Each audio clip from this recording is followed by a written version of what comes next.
Hey, Joy, you're slacking off on your duties as a wife again, aren't you? Answer me. Joy, I'm talking to you. I'm sorry, Alana. I'm still at work right now. I've only stepped away for a moment to message you. I'll get back to you once I finish my shift, all right? Oh, what nonsense. You acting all professional? That's hilarious. You're nothing but a middle school dropout working some low-end job. Do you really think you can fool anyone with this busy working woman act? It's so ridiculous that I can't help but cringe. Honestly, it's embarrassing even for me. You do know what my job actually is, right? Of course I do. You're a part-timer at that tiny pastry shop near the station, aren't you? Whenever I pass by, I can see you groveling and bowing to the customers. It's pathetic, really. You're like a doormat, all smiles and servitude. What a sight. You're always like this. Honestly, seeing you like that just makes me so grateful for my life.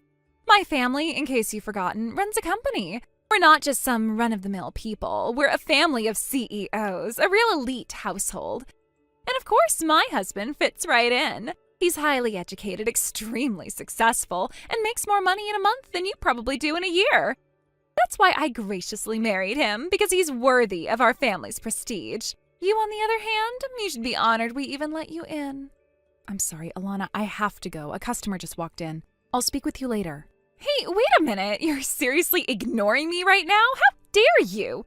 I haven't even told you what I want yet. Listen carefully. On your way home, pick up 2 things of bread, a large bottle of vinegar, soy sauce, and a bulk bag of onions.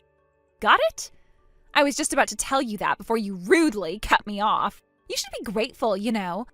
Our family, this elite, successful family, was kind enough to take in a pathetic, fatherless girl from a single-mother household like you. You should be bending over backward to show your gratitude. You're practically living your dream by being a part of our family, so don't forget your place. As your superior, your sister-in-law, what I say is law. You hear me? You should act more like a maid. You're certainly dressed for the part. At the very least, make yourself useful for once. But since I'm feeling oh so generous today, I'll cut you some slack. I'll allow you to pick up the groceries on your way home from your little part-time gig. So be a good girl and make sure you buy everything I listed. Got it? I expect no excuses.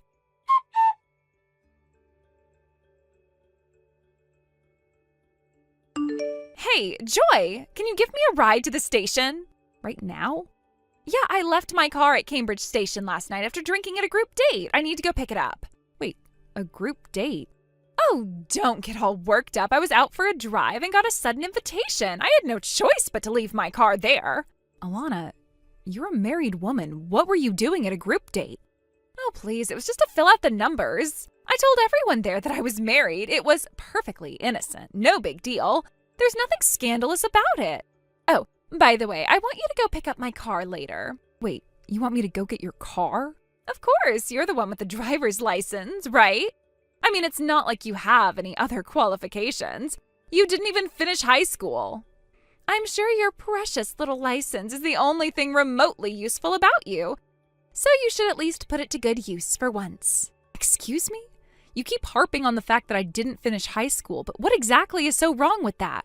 It makes you the scum of society, obviously. You sure had that answer ready fast. Of course I did. It's called basic common sense. Your question was so stupid, it didn't even need thinking. Now quit stalling and just go get my car already. Actually, that's not possible. Huh? What do you mean it's not possible? Well, I'm currently in Michigan. Michigan? What the hell are you doing in Michigan? I'm on a business trip. Pfft, a business trip, you? You honestly expect me to believe that? You, a part-timer at some dingy pastry shop, going on a business trip? Your lies are so obvious, it's embarrassing. God, you're pathetic. It's not a lie. We're opening a new store here, and I came to scout the location. Oh, come on. Sure you did. You're so bad at lying, it's painful. A lowly part-timer like you being sent on an important business trip? There's no way. Even I know enough to call bullshit on that. Actually, I'm not a part-timer. Oh, really? Let me guess. You're a part-time employee, then. Big difference. It's all the same in the end. No matter what fancy title you give yourself, you're still a bottom feeder. Face it. You're just a pathetic dropout with a dead-end job trying to act like you're something special. Honestly, it's pitiful. Your sad little act is fooling no one. I don't care what you call yourself. Just get your ass back here and pick me up already. It's freezing this morning, you know. The cold air is making my fingers all stiff while I type this message. You seriously expect me to stand out here waiting? Come on. Actually, since you're not working today, why don't you just ask your brother Dave to drive you instead? He's home, isn't he? I'll let him know you need a ride. Wait, what? I mean, you're not drinking this morning, right? So he should be perfectly capable of driving you. I'm sure he'd be more than willing to help out his dear sister. Hold on, you're telling me to ask Dave, my brother, your husband, to be my chauffeur? Are you serious? Is that a problem? You've got to be kidding me. You want my elite, CEO level, high society brother to play driver for some washed up dropout like you? What is wrong with you? You have no shame. Do you honestly think you're in any position to tell my brother what to do? Oh, is that really how you feel? Well, Alana, has Dave not mentioned anything to you? Mentioned what? About me, my background, my work. I'm pretty sure it was brought up the first time I met your family. Oh, yeah.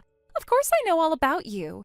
You're the poor, pathetic daughter of a single mother. Some dropout who couldn't even afford to finish high school. You ended up working at some random pastry shop just to scrape by.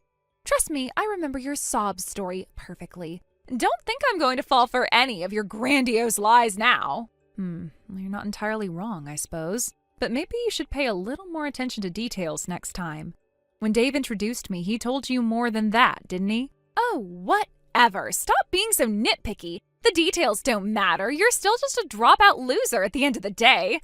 God, the way you obsess over irrelevant things is so typical of people like you. Clinging to useless little facts, thinking it makes you sound smarter. Honestly, it's pathetic. I see. So you weren't listening at all. I should have known. Why would I? It's not like anything about you is remotely interesting. I tuned out the moment you started talking. I see. Well, since clearly you don't care, there's no point in explaining it again. It'd be a waste of breath. Exactly. Find something we agree on. You're finally catching on. So be a good little bottom feeder and come pick me up already. I'm done waiting. I'm afraid that's not going to happen. As I said, I'm actually in Michigan. If you don't want to ask Dave to drive you, I guess you'll just have to figure something out yourself. Wait, Joy? I'm sorry, Alana, but I need to check out of my hotel soon. I have no more time to waste on this. Goodbye.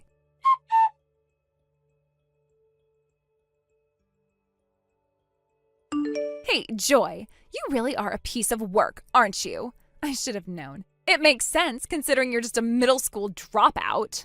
Pathetic. A low-class, poor woman like you is bound to be this trashy. Alana? What are you talking about? You were cheating, weren't you? What? You said you were in Michigan. But I know you were at a cafe in Ohio with some man. Oh. Wait, do you mean this afternoon? Oh, you're admitting it so easily. I'm almost impressed by your nerve. I'm just confirming the details, that's all. That's as good as a confession. So, what was he? Some rich guy, I bet? Oh, I get it. You're aiming for someone with money. How much did you squeeze out of him, huh? I bet you've been having a dirty little affair all along, cashing in on him behind my brother's back. You really are a lowlife, Joy. Utterly shameless. Actually, the man I was with is the manager of that cafe. What? I was in Michigan until this morning. I took an early flight to Ohio and went straight to that cafe. I was meeting with the manager to discuss a new menu exclusive to our Ohio store that we're planning to introduce soon. What are you even talking about? A mere part-timer like you negotiating with a manager? You expect me to believe that nonsense? You've been spouting nothing but obvious lies lately. It's honestly getting pathetic. Alana, I think it's about time you let go of this ridiculous idea that I'm some poor, uneducated nobody just because I grew up in a single-parent household. Oh, please, I'm only stating the facts. You're a dropout, raised by a single mother, dirt poor. There's no shame in calling it what it is. But you're trying to use these made-up work meetings to cover up your infidelity. It won't work. I'm going to report all of this to Dave. Oh, I can't wait. Finally, we'll be rid of you. No more connection to some lowly, classless woman with no background and no future. You know, the fact that you immediately jumped to such a crude conclusion simply because you saw me with a man actually speaks volumes about your character. Honestly, Alana, it's vulgar. You're vulgar. What? Oh, You've got some nerve talking back to me like that. Is that defiance I'm hearing? What, are you feeling bold now that you've been caught? Let me remind you of something. A cheap, tasteless woman like you has no place in a family as prestigious as ours. You probably only married Dave for his money in the first place. But guess what? After I tell him about this, you'll be facing a hefty alimony claim. And with your pathetic little paycheck, you'll be drowning in debt for the rest of your life. I see this is getting out of hand. I suppose I have no choice but to set the record straight before your delusions cause unnecessary trouble. I'll explain my background again, clearly this time. Oh, spare me. I don't care about your sob story. Let me sum it up for you. Single mom, drop out, poor. There, all explained in 3 words. Actually, my annual income is $300,000. What? I was planning on finishing high school, you know. But my father, who was supposed to take over my grandfather's pastry shop, passed away when I was in 8th grade. My grandfather was already elderly, and with no one else to continue the business, I had to make a decision.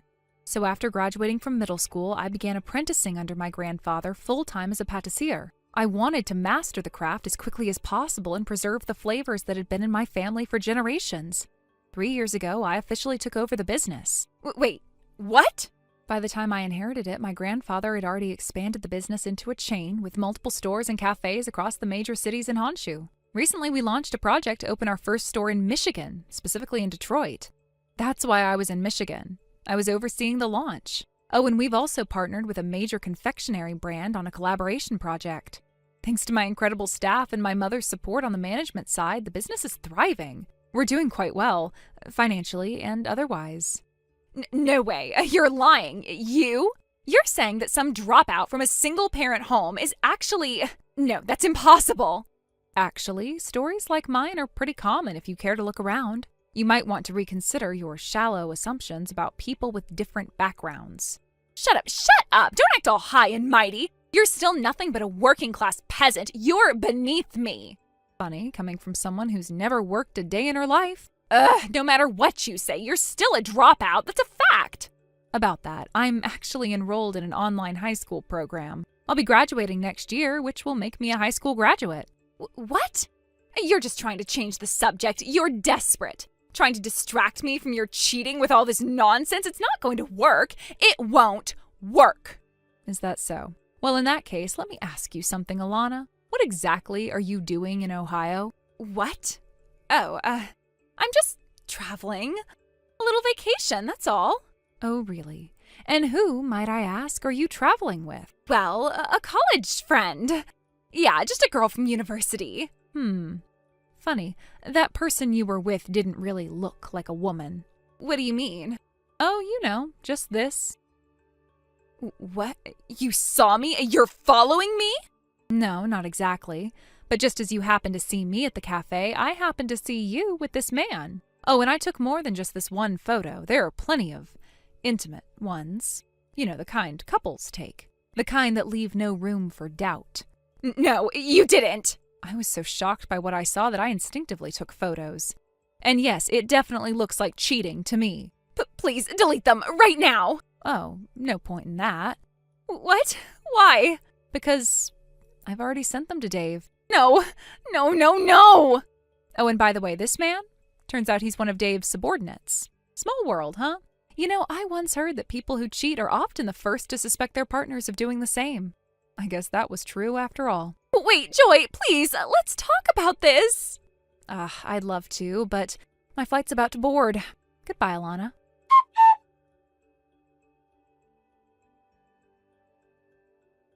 The woman I saw that day in Ohio was apparently on what could only be described as a cheating vacation. It seemed she had planned it as a quick getaway, but little did I know, it would be the beginning of a complete unraveling of her life. As a result of her actions, my sister-in-law ended up being at fault, and the marriage quickly ended in divorce. On top of that, she was hit with a request for alimony. Not only that, but the man she had been seeing was also married, and his wife, understandably, demanded alimony as well. When everything was settled, the total amount of money she was ordered to pay came to a staggering $60,000. Now my sister-in-law, who always had this air of superiority and liked to boast about coming from a celebrity family, was completely convinced that her parents would cover the entire alimony sum. She was confident, even smug, walking around with a sense of entitlement, as if money would simply fall into her lap. She believed that with her family's status, she could get out of anything without facing any real consequences. But, as we all know, reality doesn't work that way.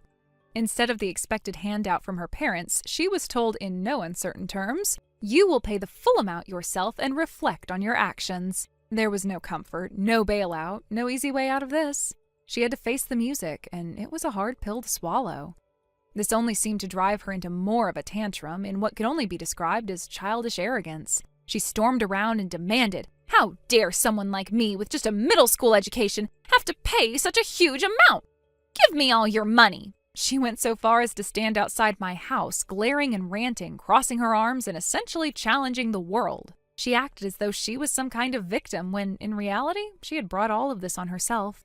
It was almost laughable. I couldn't help but think, who does she think she is, standing there like some sort of thief, demanding money from everyone else, expecting people to just hand things over without consequence? It was almost as though she thought that because of her family's wealth, the world owed her something, and that the rules didn't apply to her. Naturally, I couldn't stand by and watch as she played the victim. I called her parents and reported what had happened. To their credit, they didn't hesitate. They acted fast, taking immediate steps to deal with the situation. Within a short time, they arranged for her to be sent off to one of their overseas factories. The next thing I knew, I was hearing that she had been sent away, far from the drama she had caused. From what I heard, the work at the factory wasn't exactly glamorous. It seemed like a pretty harsh reality check for someone who had spent her life riding on the coattails of her family's success. It wasn't just about sending her away, it was about forcing her to take responsibility for her own actions and make a living on her own, without relying on her family's money or connections. Thank you for watching and listening. We hope you enjoyed the video. Don't forget to like this video and subscribe. Also, feel free to leave a comment about what you thought of the story. We look forward to seeing you at the next story. Thank you for watching. Please subscribe and hit the like button. See you next time.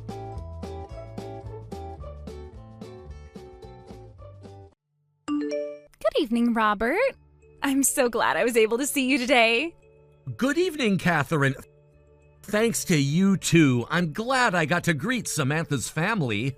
So, I want to ask you a question. Yes, what is it? What made you fall for my sister? Huh? I think I already told you this when I visited earlier today. I love how hard-working she is and how well she cooks, but it all comes down to how we had similar views on different matters. I see. So you ignore her looks. You try to endure it, huh? Her looks? Yes. She's ugly, don't you think? No, I don't really care about looks. But it's best when she smiles. By the way, I don't think you should say something like that about your sister. I guess it's hard. Huh? Why? She definitely does not have the visuals to walk next to a handsome guy like you. I can feel that you have to stay positive at all times. Don't you feel tired having to pretend all the time? I'm not pretending. I can actually be myself when I'm with Samantha. I think I was finally able to meet my life partner who I can always be truthful with. Robert, I feel so sorry for you. You don't have to fake yourself. What are you talking about? What you're saying is how you felt before you met me, right? Huh? You now know that a cute young girl like me exists. I bet you don't care about an ugly old lady like my sister now. I'll never feel that way. But look at her face. I'm telling you to stop saying those things about your sister. Oh, Robert, you're too nice. You're still taking her side even if you don't care about her anymore. That makes me love you even more. But from now on, I want you to only be nice to me. Wait, I'm your sister's fiancé. I'll text you again soon.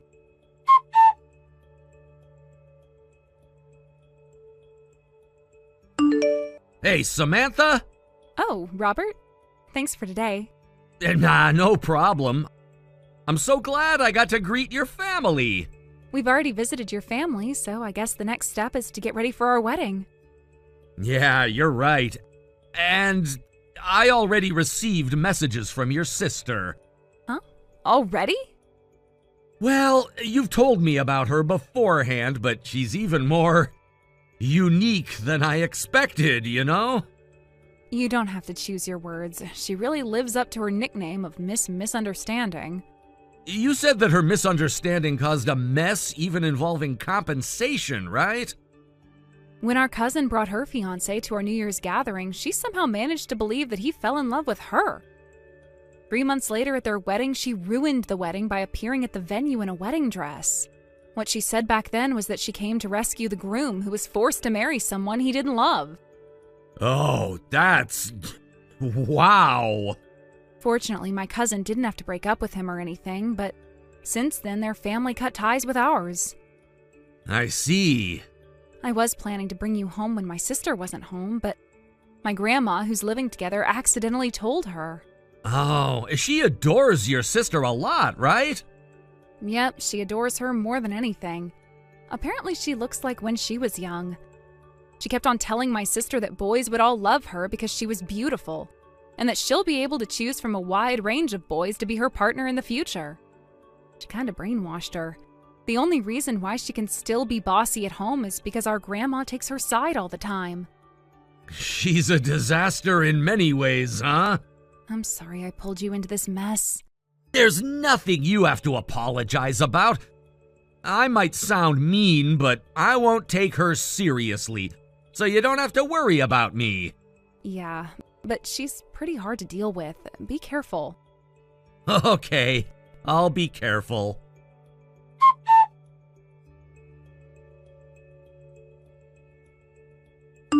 Hey, sis.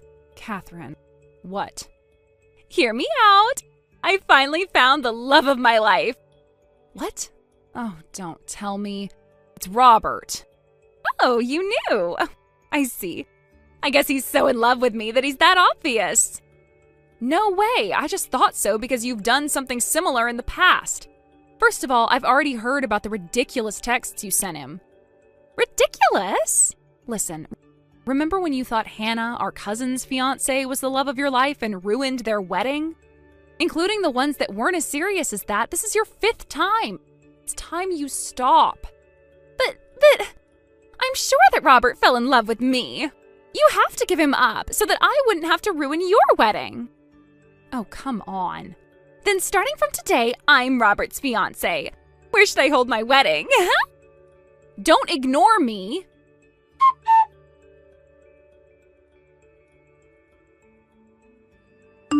Robert, I'm your fiancé, Catherine. My fiancée is Samantha. It's fine. I know that I'm your fiancé now. I know that we can't make our relationship public until you break off your engagement with my sister officially. I won't break off my engagement. Hear me out. I want to have a budget of at least $50,000 for our wedding. Huh? Oh, I already have my wedding dress, so you don't have to worry about that. What? You already have a wedding dress? Yes, it's a sad story. I was forcefully separated with the man I used to date. I was about to get married to him. Okay. I was very sad, but it's all over now. And I was finally able to meet the love of my life, Robert. My fiancée is Samantha. Yeah, I know that you can't say anything suspicious now. Then our budget for our wedding will be $50,000. I'll trust you with the preparation, so do a good job.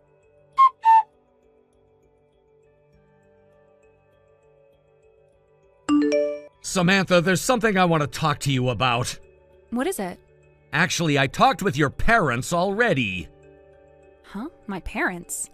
Yup. I wanted to check how they felt about it before I talked to you. How'd my parents feel? About your grandmother. Huh? I think we really have to do something about your sister. And to do so, we have to separate your grandmother who lives with your parents from your sister. Yes, but we never found a way to do so. I found out a way. Huh? Really? I want to talk about it in detail, so can you come over to my house tomorrow? Okay.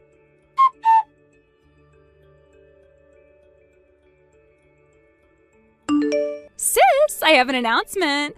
I'm planning a wedding worth $50,000 with Robert. Robert is in charge of preparing, so the only thing left for me to do is to bring my wedding dress to the venue on the day. I'm so loved. You haven't changed at all, Catherine. I'm sorry that I ended up stealing your man, but how does it feel to have your ex marry your own sister? I can never imagine. I'm really sorry. Hey, Catherine, you haven't heard about it yet? What? Grandma's moving out. Huh? Apparently she's dating someone. Huh? She has a boyfriend? He decided to move into an apartment for the elderly. And because they both lost their partners early, they should move in together and spend the rest of their lives together. And he proposed to her with a bouquet of roses. What? Really? And then he also advised that you should learn to be independent away from your grandma and move out from your parents' house too. Huh? Me? He apparently asked his friend who owns a factory to hire you as a live-in worker. Live in? Huh? I'm gonna work?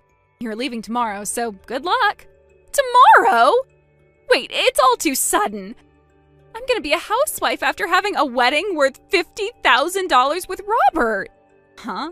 Robert and I officially got married. What? We just had our wedding last week. It's over?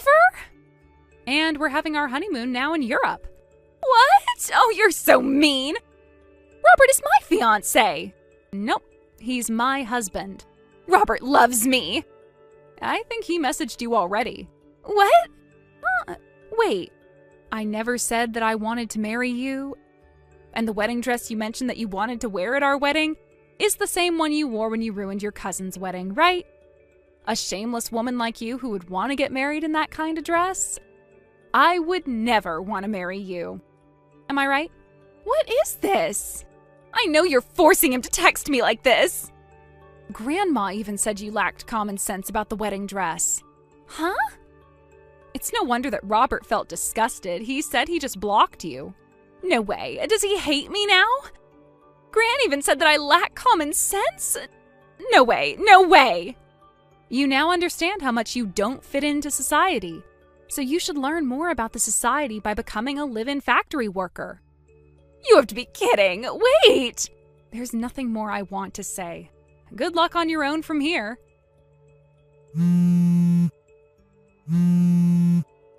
Sis?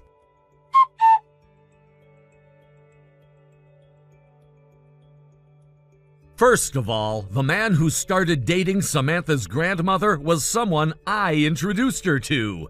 He was a unique guy, but I remembered that he was looking for someone to spend the rest of his life with. And I knew they would get along, so when I introduced them to each other, they matched perfectly. They ended up getting married after just a few months of dating, and I heard that they're living a lovey-dovey life together. And for the case of Catherine, now that she lost backing from her grandmother, her parents took her to the factory where she'll be working as a live-in worker.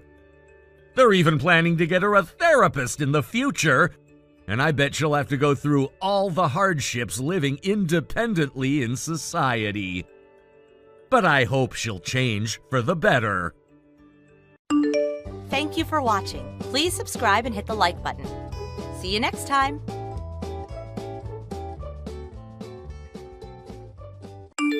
Deborah, there's something I need to talk to you about. Is now a good time? Oh, Lane. What is it? What's on your mind? Well, actually, I'm pregnant. Oh, really? Pregnant, huh? Yes. I haven't been feeling well lately. I missed my period, so I went to the doctor today, and that's when I found out. I see. You seem calm about it. Well, I wasn't sure what to expect, but I felt like I needed to tell you, especially since Dan told me I should talk to you. He said it was important, and I agreed. You're right to tell me. I may not be the most eager to hear about your life, but I understand the importance of family, so go ahead. What else do you want to say? You don't seem particularly interested in my pregnancy. Well, Dan did tell me to talk to you, so here I am. To be honest, I don't have much to say. It's not that I don't care, but I'm more focused on other things right now. Okay. Well, I guess that makes sense. Anyway, I just wanted to let you know about it. It wasn't planned, but here we are. I understand it's a lot to handle, especially when it's unexpected, but you're an adult and I'm sure you'll figure things out. I'm more interested in how you're feeling. Are you okay? I think I'll be okay, but I feel overwhelmed. This news came out of nowhere, and you know how I've been feeling lately. It's been a lot to process. I can't say I fully understand, but I suppose I can relate by some extent. Life can throw unexpected things our way, but we all just have to deal with it in our own way. But I'm sure this won't be easy. Yeah, I'm sure it won't be, but I'm doing my best to take it in stride. Well, Lane, I've been thinking about children a lot lately, too. Children? What about them? You know, Amy had her baby not too long ago. I'm sure you've heard about it. Of course I've heard about it. What does that have to do with me? Are you trying to draw some kind of connection? Lane, I've been thinking a lot about how I want to treat my grandchildren. You see, I want to be fair and I want to love them equally. All my grandchildren should feel the same amount of love and attention. I understand that, but I'm not sure how that relates to my pregnancy. Are you implying something? I'm sure you'll understand once I explain. You see, I want to be able to spoil my first grandchild, Amy's daughter, for a while. She's the first one, and I feel like I should shower her with all my love and care. That's fine. I understand that you want to enjoy the time with her, but what does that have to do with my pregnancy? Why does that even matter right now? Lane, if you have another child right away, things will be different. And I don't want that. I don't want to have to split my attention between two children of the same age. I want my first grandchild to feel special. If another child comes along now, it will complicate things. Why does that have to complicate things? Each child should be loved equally, regardless of age or birth order. Why are you putting these kinds of limits on it? I've told you how I feel. I know it's not easy to understand, but that's just how it is. If another baby is born too soon, it'll feel like a competition, and I don't want that for any of my grandchildren. It wouldn't be fair. But that doesn't make sense. You can love two children the same way. It doesn't have to be about competition. Each one can have their place in the family.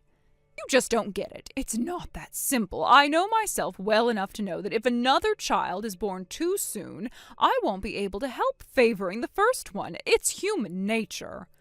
Maybe it's human nature for you, but it doesn't have to be. You can control that. You can choose not to favor one child over another. I'm telling you I can't. It would just happen naturally, whether I want it to or not. You see, when the first child gets all the attention, it's hard not to spoil them. And if a second child arrives too soon, I'm afraid they'll be left out. It's just how things work out. I don't know if I believe that. You're making it sound like it's inevitable that one child will be treated better than the other, but I don't think that has to be the case. You really are stubborn, aren't you? Fine, let me make it clearer for you. I want to wait until Amy's daughter is older before we have another grandchild. This way there won't be any conflicts or hard feelings between the two. I'm still not sure I understand why you feel that way. But, okay, I'll listen. If you want to wait, then we can talk about it. But why is it so important for you that I give up on having this baby? Because if you have a baby now, it will ruin everything. I want to be able to spoil my first grandchild without feeling guilty, and I won't be able to do that if you have another child right away. It's just how it is. I know it's not what you want to hear, but it's the truth. This isn't just about you, Deborah. You're asking me to give up on something that's already happening. You can't just expect me to throw it all away because of your preferences.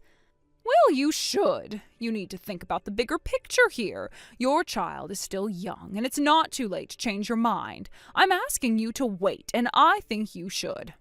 No, Deborah, I'm not going to give up on my child. This is a life we're talking about. You can't just tell me to forget about it. I won't do that. You really don't understand, do you? Fine, if you won't listen, then maybe you should just leave Dan. If you're not going to follow my advice, then there's nothing else to talk about. You want me to leave my husband? Because of this? I can't believe what I'm hearing. This isn't just about me. This is about a life that I'm carrying. And you want me to give that up for your convenience? Yes, because you're being unreasonable. You're putting your own feelings above the good of the family. If you cared about the family, you would listen to me. Well, I care about my family too. but I won't let anyone tell me what to do with my life, especially not when it comes to my child. This is my decision, and I won't be swayed by anyone, not even you. Then go ahead and make your choice, but don't expect me to support you when you choose a path that hurts the family. Fine. If that's how it is, then I'll talk to Dan. Goodbye, Deborah.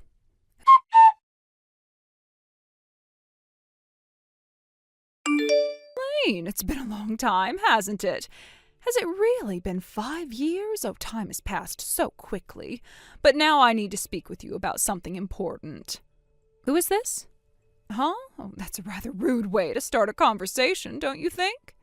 After 5 years of silence and no contact from you, suddenly you call me out of the blue to say you have something to talk about? At first, I honestly didn't even recognize your voice. So, what is it that you want now? Well, let's start with the basics. You've had your child, right? Was it a boy or girl? Why are you asking about this now? Isn't this the very child that caused our divorce in the first place? Yes, I admit that I said some things that were harsh back then, but despite the circumstances, that child is still Dan's flesh and blood. Nothing changes that fact, no matter what. Well, it's not as simple as you're making it sound. It's a boy, by the way. Oh, a boy, huh? I'm sure he's adorable. Probably takes after Shinji, right? He must be a real cutie. Why are you bringing this up now? The reason I'm bringing it up is that Dan remarried 3 years ago. The woman he married comes from a good family, very well off, and I'm sure you would agree that she's more suited to him than you ever were. Is that so? Yes, and the thing is, she's been unable to have children of her own. She's infertile, and no matter how hard they tried, they couldn't have a baby. I see. So here's the thing. She's interested in adopting your son, all right? She wants him to come live with them, and of course we'd be willing to compensate you for it. No, absolutely not. What? You're really not even going to consider it? There's nothing to consider. Why on earth would I let you take my son? But Lane, your son is still Dan's biological child. He belongs in a proper home, a stable home. Instead of raising him alone, don't you think it's better that he grows up in a family that can provide for him properly? My son's happiness is the most important thing to me, and I know what's best for him. That means he stays with me, no matter what you think. Lane, I really don't understand why you can't see this. Why can't you see that this is for his own good? Because I know you, and I know what you've done before. I can't trust you to raise my son, especially after everything that happened with my pregnancy. You're not the kind of people I want my son to be with. You know, I've always thought that people could love a child just as much after they were born, no matter what happened before. I love Shinji, and I'd love your son just as much if he were to come live with us. We would give him all the love he needs, just as we did for Amy's kid. Your reasoning doesn't make sense, and I can't understand why you think it's okay to take my son from me, especially when you already have a grandchild in the picture. Why do you need my son as well? Isn't that just too much? Well, about that, there's something you should know. Amy's ex-husband took their child and disappeared. It seems men can be pretty unreliable, don't you think? Oh, that's terrible, but it's really none of my business. You should be careful, Lane. Don't push me too far. You don't want to see me angry. What's the matter? I don't want anything to do with you, and I am certainly not going to give you my son. You should know why after everything that's happened between us. Stop dragging this on and just hand over the child. If you keep arguing, I'll have to take more drastic measures. Oh, really? And what kind of drastic measures are you talking about? Because let me tell you something. There's one thing I need to set straight here. What's that? I'm remarried, and I'm not single anymore. My new husband treats my son as if he were his own flesh and blood. That's another reason why I can't just give my son to you. So what? Who you've married doesn't concern me one bit. Well, what if my new husband is Dan's direct superior at work? What? Yes, I only found out after we got married, but it turns out he's been dealing with some issues at work. There's a subordinate who's been causing trouble, making excuses about his mother and acting out. It's been a bit of a problem. No way. Oh, that can't be true. If things keep going like this, Dan's reputation, which is already bad, might get even worse. You're trying to use your power to manipulate things, aren't you? That is so underhanded. Well, I wouldn't call it that. It's more of a psychological issue that needs to be addressed. But unless something drastic happens, things should be fine. I'm sure nothing major will happen as long as Dan doesn't do anything foolish. You're being so irresponsible. If Dan's reputation suffers because of this, I swear I'll take legal action. Well, then you better keep a close eye on Dan and make sure he doesn't make any more mistakes. Anyway, I think we're done here. Goodbye, and I hope we never have to speak again. Fine. I'll just give up, all right? You win. But don't think I'm happy about it.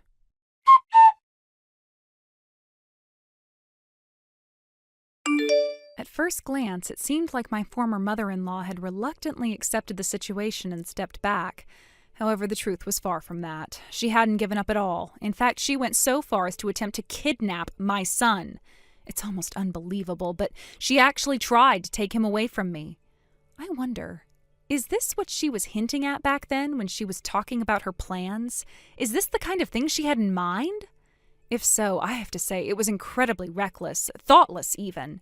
I can't believe someone would resort to such drastic measures, especially when there are so many other ways to handle things. To think that she went so far as to try and do something like this really makes me question everything about her and her motivations. It's almost as if she had completely lost her sense of reason. The kidnapping attempt didn't succeed, thankfully, but it was a shocking and terrifying experience. My former husband, who had apparently been complicit in this insane plan, was arrested. And now his life is in shambles, not to mention his reputation, which has absolutely been ruined. He was already walking a fine line in his professional life, and this incident had pushed him over the edge. It's not just about his career anymore. This is something much worse. How could he have been so blind, so involved in something so dangerous and damaging to everyone around him, especially his own son? At work, his standing has plummeted. Whatever reputation he might have had has been completely destroyed. He was a man with potential, but now he's just another criminal, just another person with a broken life. To think that everything he worked for could collapse so easily because of a single choice, it's honestly heartbreaking, but also hard to feel sympathy for him after everything he's done. He made this choice, and now he has to face the consequences. But despite all of that, I'm just relieved that my son is okay. That's the only thing that matters. No matter what happened with my ex-husband or his mother, my priority has always been to protect my child. He's safe, and that's all I can focus on now. I've been through so much, but nothing compares to the terror I felt when I realized what they were trying to do. I know I have to keep moving forward for my son's sake. There's no point in dwelling on what's happened, but the fact that it's all over, well, it gives me a sense of relief. For now, we can start over, and I'm thankful for that. Thank you for watching. Please subscribe and hit the like button. See you next time.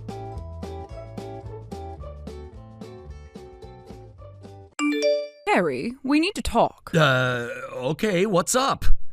What do you mean, what's up? I saw your pay stub on the counter. Why are your hours down this week? Oh, yeah, the company said they're cutting back on overtime for a while. That's unacceptable. We rely on that money. You need to pick up a second job immediately. I'm trying my best, Mom. It's just things are kind of tight all around. A lot of places aren't hiring right now. That's just an excuse. You think Melody complains when she has to go to tutoring, piano, and etiquette lessons back to back? No, she does it because she knows how important it is. I didn't say I was complaining. I wanted to explain what's going on. Well, explanation or not, you're still expected to bring in your fair share. This house isn't going to run on excuses. I know. It's just that with my hours cut, I won't have much left after giving you your half. That's not my concern. You live under this roof, don't you? You eat our food, use our electricity, and sleep in your room rent-free. Yeah, I know. I'm grateful, really. Then act like it. Get off your backside and find a second job. There's fast food, cleaning, even night shifts. I don't care what it is.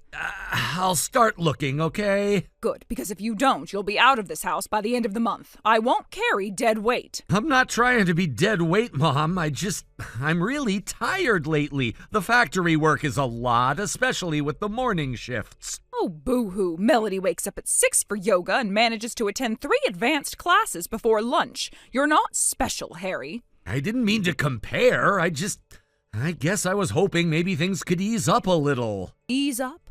While your father and I are struggling to give your sister the life she deserves, you think this is the time to get lazy? No, I don't think that. Honestly, Harry, sometimes I wonder what happened to you. You used to be so promising. Then you dropped out of school, and now you're just drifting. You told me to drop out. Don't start blaming me for your failures. You were never going to make it in college anyway. Factory work suited you better. I was getting decent grades. C's and the occasional B aren't decent. Melody's averaging straight A's and volunteering on weekends. That's what excellence looks like. I'm proud of her, I really am, but I just thought maybe... Thought maybe what? That I'd coddle you? Let you mope around while we carry the financial burden? Not happening. I'm not trying to mope. I promise I'll look for another job. Good, because frankly, I'm embarrassed to tell people you're still living at home. I'd move out if I could afford it. Then work harder. Simple as that. It's just...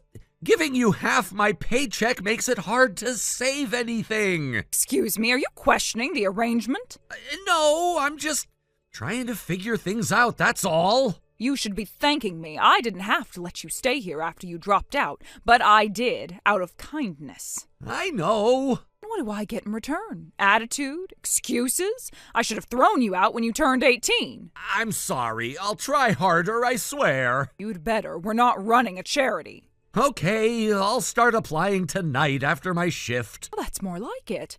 Anyway, I don't have time for this. Your father, Melody, and I have dinner reservations at Les Beaux Jardins tonight. Oh, I didn't know you guys were going out. Of course we are. It's Melody's reward for acing her mock SATs. She deserves it. Yeah, she's always been good at that stuff. She works for it. She doesn't slack off and expect things to be handed to her. I didn't ask for anything. Then why do you sound so sulky? Are you jealous? No, I don't really get to go out much, that's all. Because you haven't earned it. That's the difference. We reward effort and results. Melody has both. You have neither. I guess that's fair. Honestly, Harry, you really should try to be more like your sister. She's going places. You're going in circles. I'll try to do better. You'd better. If you want a future, you need to start acting like you care about one. I do. It's just hard sometimes. Life is hard. Do you think things were easy for me when I was your age? I was already married with a child and still managed to raise 2 kids while keeping the house spotless. Yeah, I know you've done a lot. Then stop whining and make yourself useful. I expect to see proof of your job applications by the weekend. Screenshots, names of managers, and contact info. Got it? Okay, I'll write it all down. Good. Maybe there's still some hope for you. Not much, but some. Thanks, Mom. Don't thank me. Just make yourself useful. And don't touch anything in the fridge tonight. The steak is for us. Melody's favorite. I'll just make a sandwich. And clean up after. I won't have the kitchen looking like a disaster when we get back. Okay, got it. You know, sometimes I think if you were half as driven as your sister, you could have been something. But you never had that spark. Not like she does. I guess maybe I'm just not like her. Clearly, but that doesn't mean you can't try. Though honestly, I'm not holding my breath. I'll try, Mom. I promise. Well, you'd better. Now I have to finish getting ready. Melody wants her hair curled just right for the restaurant. We've got a reservation at 7 sharp. Don't bother calling or texting unless it's an emergency. Okay. I hope you all have a nice time. We will. Don't forget, applications, proof, or you're out by the end of the month. I understand. I'll do it.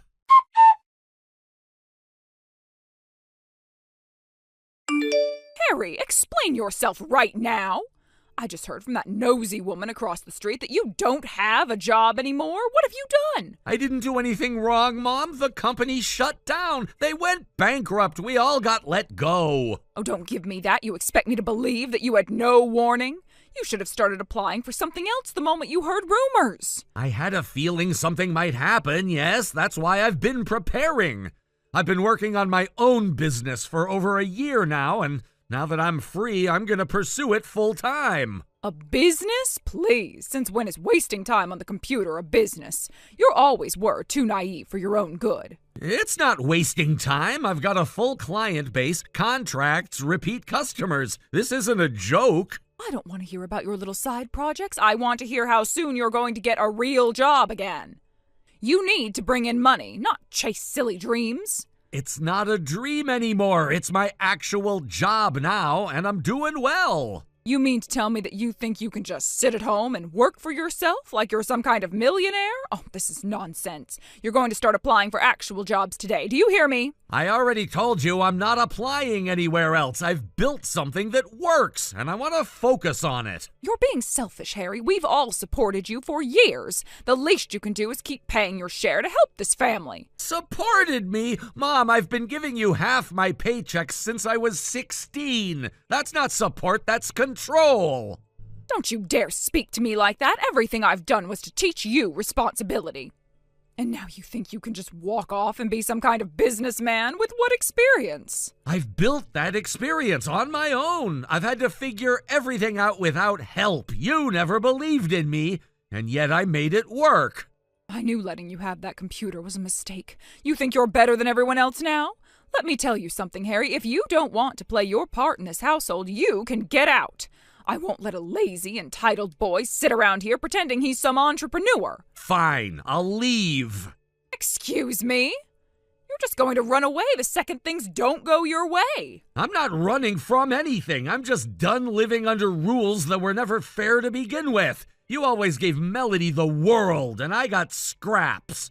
Oh, here we go again with the Melody speech. I gave you everything you needed. A roof, food, clothes. You think you're the only one who's ever struggled? I don't want anything more from you, just space. I've already started packing. I've got enough saved to rent a place, and my business makes enough to support me.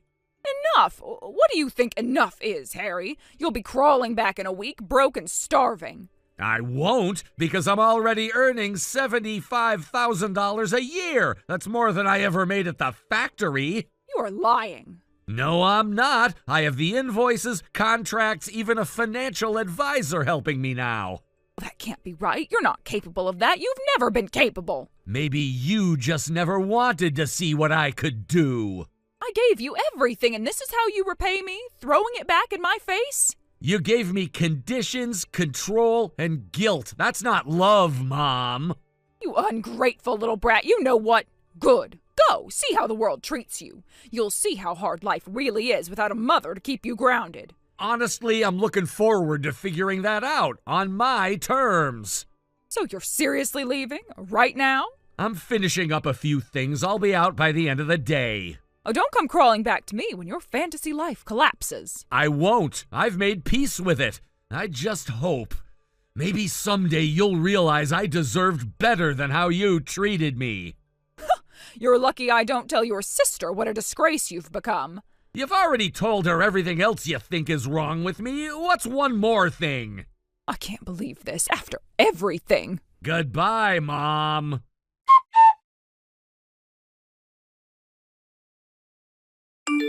Harry, oh, it's been a while. How have you been, sweetheart? I wasn't expecting to hear from you. It's been 7 years. I know, but time flies, doesn't it? I was just sitting here thinking about you. I miss hearing from my son. You never reached out before, not once. I didn't want to disturb you. You always seemed so busy with your little business project. I figured you'd get back to me when you had the time. I think we both know that's not true. You cut me off when I stopped sending money. That's not fair. I was giving you space, letting you grow. You always said you needed independence. After everything, I needed more than space. I needed peace. Come now, don't be so cold. I was hoping we could catch up, maybe even grab lunch sometime. I could cook your favorite chicken Alfredo with extra Parmesan, just how you like it. You haven't made me that in over a decade. You used to say Melody hated the smell, so we stopped having it. Oh, well, that was so long ago. Things are different now. I'm trying to turn over a new leaf. A family should stay connected, don't you think? Why are you really texting me? What's going on? All right, I'll just say it. Melanie got married last year to a doctor. A very successful, handsome, wealthy young man. The whole family was thrilled. I didn't even know she was engaged. No one told me. Well, you chose to cut us off, Harry. We didn't think you'd care. But that's not the point. The thing is, Melody made a mistake. She cheated on him, and now he's divorcing her. Sounds like a mess. He was supporting us, Harry. After your father's retirement, we relied on his help. He paid for the house, the cars, everything, and now it's all falling apart. We're going to be broke. I'm sorry to hear that, but again, what does that have to do with me? I mean, it's just hard, you know. Things are tight. We've had to cancel our housekeeper, and we might have to sell the Lexus. Wait, are you trying to guilt me right now? Because it sounds a lot like you're leading up to something. No, not at all. I'm just saying, times are hard. It's just hard for families like us when things fall through unexpectedly. Families like us? What kind of family were we, really? Don't be like that. I just thought maybe, since your little business seems to be doing well, you might be in a position to help a bit. Just a little, for old time's sake. There it is. You don't want to catch up. You want money. That's not true. I was just... Okay, maybe things are a little tough, and yes, I heard your business is doing well. Some friends from church said they saw your name in an article. I didn't know you read business news. I don't, but Mrs. Felton from the book club sent it to me. Said her nephew bought from your website and was very impressed. Yeah, I started the business from my room. Took years of work, long nights, 7-day weeks, no help. And now it's paying off. I always knew you had potential, Harry. I said that when you were little. Remember when you sold those hand-drawn bookmarks at the church fair? You laughed and called them scraps, told me to stop wasting time and go sweep the garage. I didn't mean it like that. I was under stress back then. You know how hard it is raising 2 kids. 1 kid. You raised Melody, I raised myself. Don't say that. I tried my best. You forced me to quit school, took my money, mocked everything I enjoyed, and now you want to pretend that was your best? Harry, please, I know I made mistakes. I know I was hard on you, but we can start over. Let me fix things. Let me be your mother again. It's too late for that. I built my life on my own. I found success without you, and I'm not going to let you drag me back into that toxic world. I'm begging you. You don't understand what it's like right now. We have bills piling up. We could lose the house. We need you. You needed me when I was 16. You needed me when you took half my paychecks for years. You needed me, and I gave you everything I had. And you gave me nothing back. Not love, not support, not even basic respect. I said I was sorry. Isn't that enough? No, not anymore. But we're family. Blood is thicker than water. That has to mean something. It doesn't mean what you think it does. Family supports each other. They lift each other up. All you did was keep me down. So you're just going to abandon your own mother after everything I did for you? You didn't do it for me. You did it to me. And yes, I'm done. Harry, please. Just a little money. Just something. Melody is a mess and your father is sick with worry. Then maybe Melody should grow up. And maybe you should think about how your actions brought you here. I can change, I swear. I'll be different. We'll be a real family again. I already have a life, one I'm proud of, and it doesn't include you. Goodbye. Don't do this, please, Harry, please.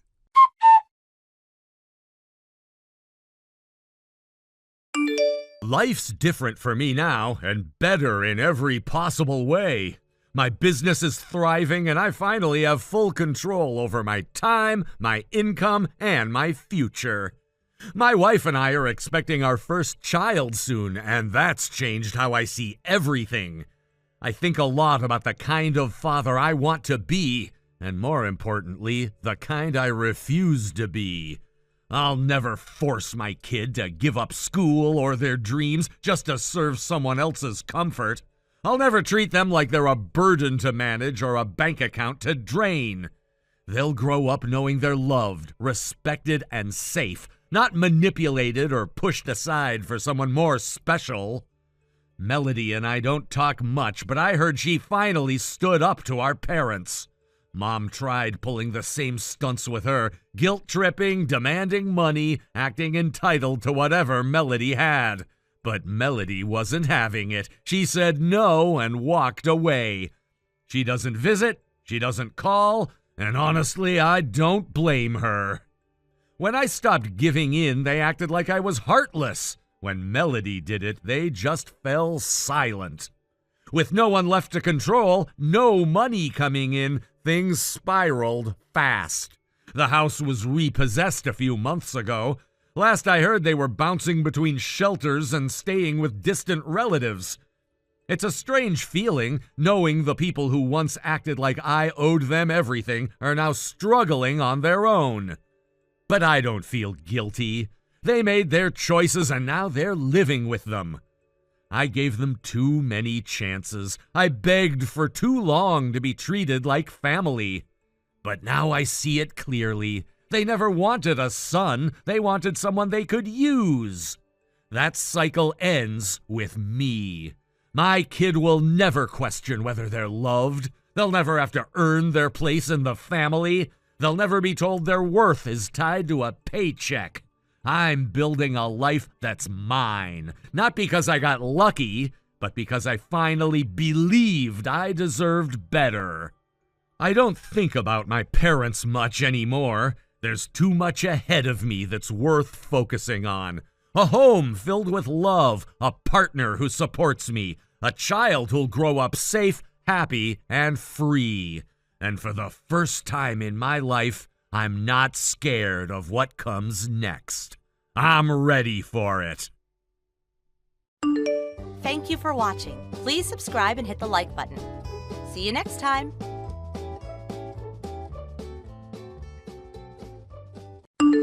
Hey, big sis, got a question for you. I think I know where you're living now. Did you move to Stormbring? Why do you ask? I was doing some shopping downtown, and I could have sworn I saw someone who looked just like you. She was wearing your exact same style of clothes, you know, plain, boring, outdated, tacky. There's no way there's anyone else out there who dresses as badly as you do. So what if I am living in Stormbring? What's it to you? I have an announcement to make. I just moved to Stormbring, too. You moved? Harry's company transferred him over here, so we just moved here a little while ago. Is that so? I wasn't aware that his company had a branch in Stormbring. Uh-oh. Is this where you try to pry more information out of me? About what? About what Harry, the man who left you because you were a useless, dried-up, barren old hag and married me, is doing these days. Look, don't even bother trying, Nicole. Harry has completely put you out of his mind. You're nothing to him anymore. He's head over heels in love with me. I can barely keep him off me at night. Jamie, please. It's been 7 years. I have absolutely no interest in him, and I haven't for quite some time now. You're not fooling anyone.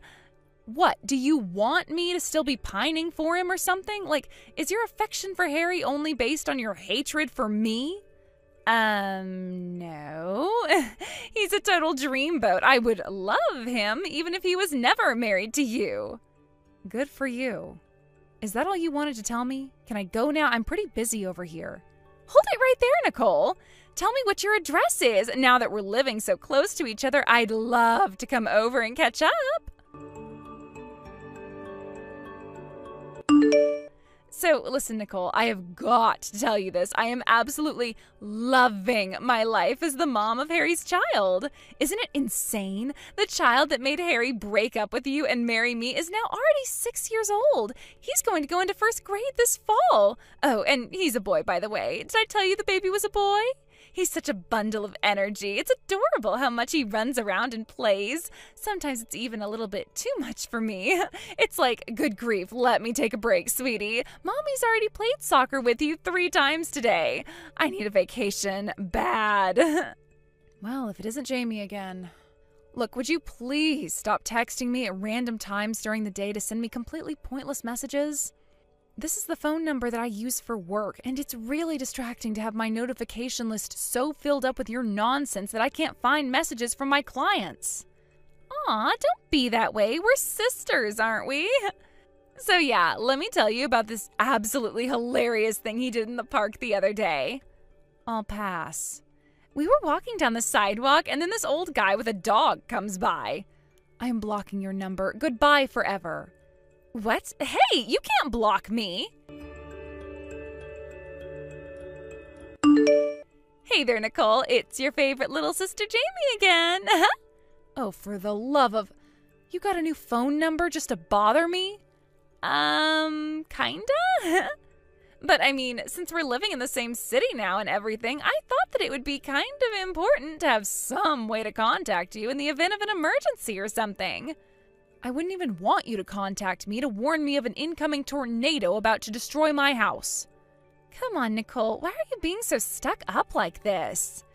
I've been doing nothing but babysit my kid all the time. I didn't have anything fun to do until you came along. I don't want to throw away my new toy just a few days after I got it. I'm a toy to you, huh? Yep, and playing with you is the most fun I've had since you stopped talking to me after I stole your husband. Anyway, like I said, give me your address. It wouldn't do you any good. I don't live in Stormbring. Huh? Whoever you saw downtown the other day, I can tell you for sure that wasn't me. Seeing as I've never even set foot in that city in my entire life. You're such a bad liar, Nicole. Do you really expect me to believe that I didn't recognize my own sister? Believe it or not, it's the truth, so... Sorry, sis, but I'm not gonna let you spoil my fun so easily. I finally found you after all these years, so I have a lot of gloating to catch up on. It's whatever. We live in the same city anyway. And since I know what store you shop at, it won't take any time at all for me to track you down by myself.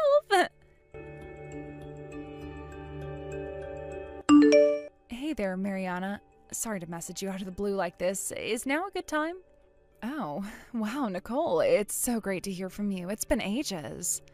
I've been meaning to contact you myself for a while now, but I assumed you'd been pretty busy. Well, yeah, you assumed correctly.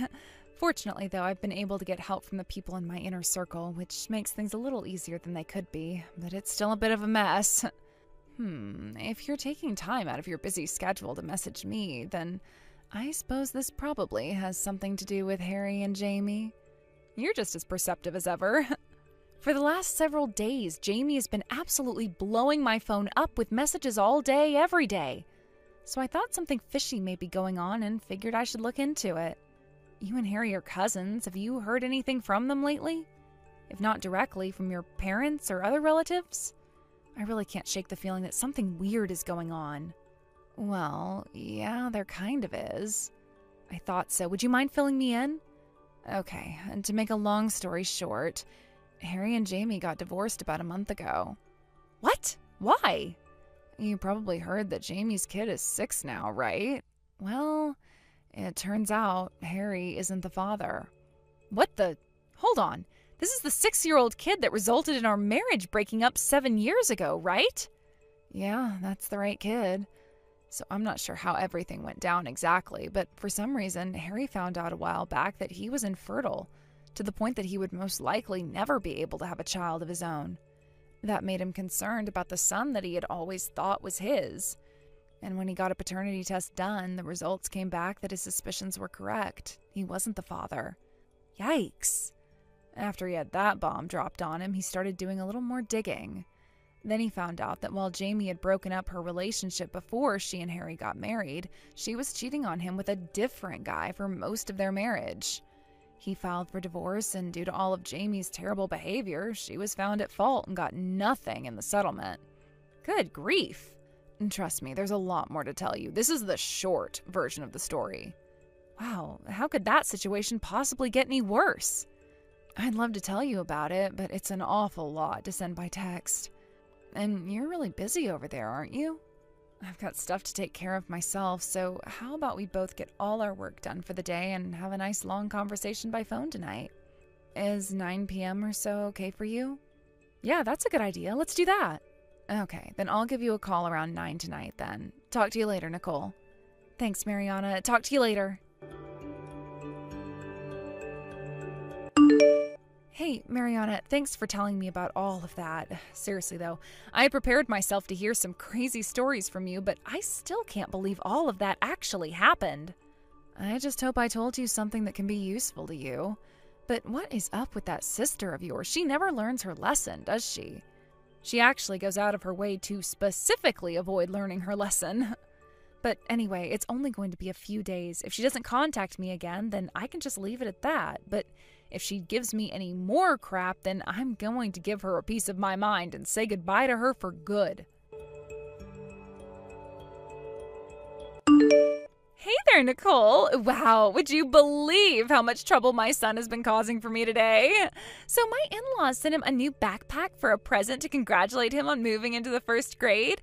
And so he's been grabbing things from all over the house and stuffing them inside. Silverware, plates, my cell phone, car keys. I know. I should just be glad that he's strong and healthy, but it's still really exhausting. Sounds terrible. Oh, wait, that's right. I'm sorry. I shouldn't be complaining about my kid to a woman who can't even have any of her own. I mean, how pathetic can you get, losing your husband because you basically aren't even a real woman? I'm so glad I'm not you. I just need to appreciate having my son regardless of how difficult he can be. Yeah, having a kid is hard work. Imagine how hard it is having triplets. Huh? Triplets? I don't want to keep this conversation going any longer than necessary, so I won't beat around the bush. I got remarried 4 years ago. What? Oh, so you mean your husband had triplets from a previous marriage? Nope, they're mine. I gave birth to them. What? Let me tell you, having triplets is not just 3 times the work and cost of having one. It's way more than that. Fortunately, we were able to get by on just my husband's income, so I'm managing to make things work by staying home full-time and having friends, neighbors, and family give me a hand when I can. So, yeah, I definitely feel for you and how much work you have to do to take care of your son. But that's impossible. You're infertile. How do you have triplets? It's quite simple, actually. I was never actually infertile in the first place.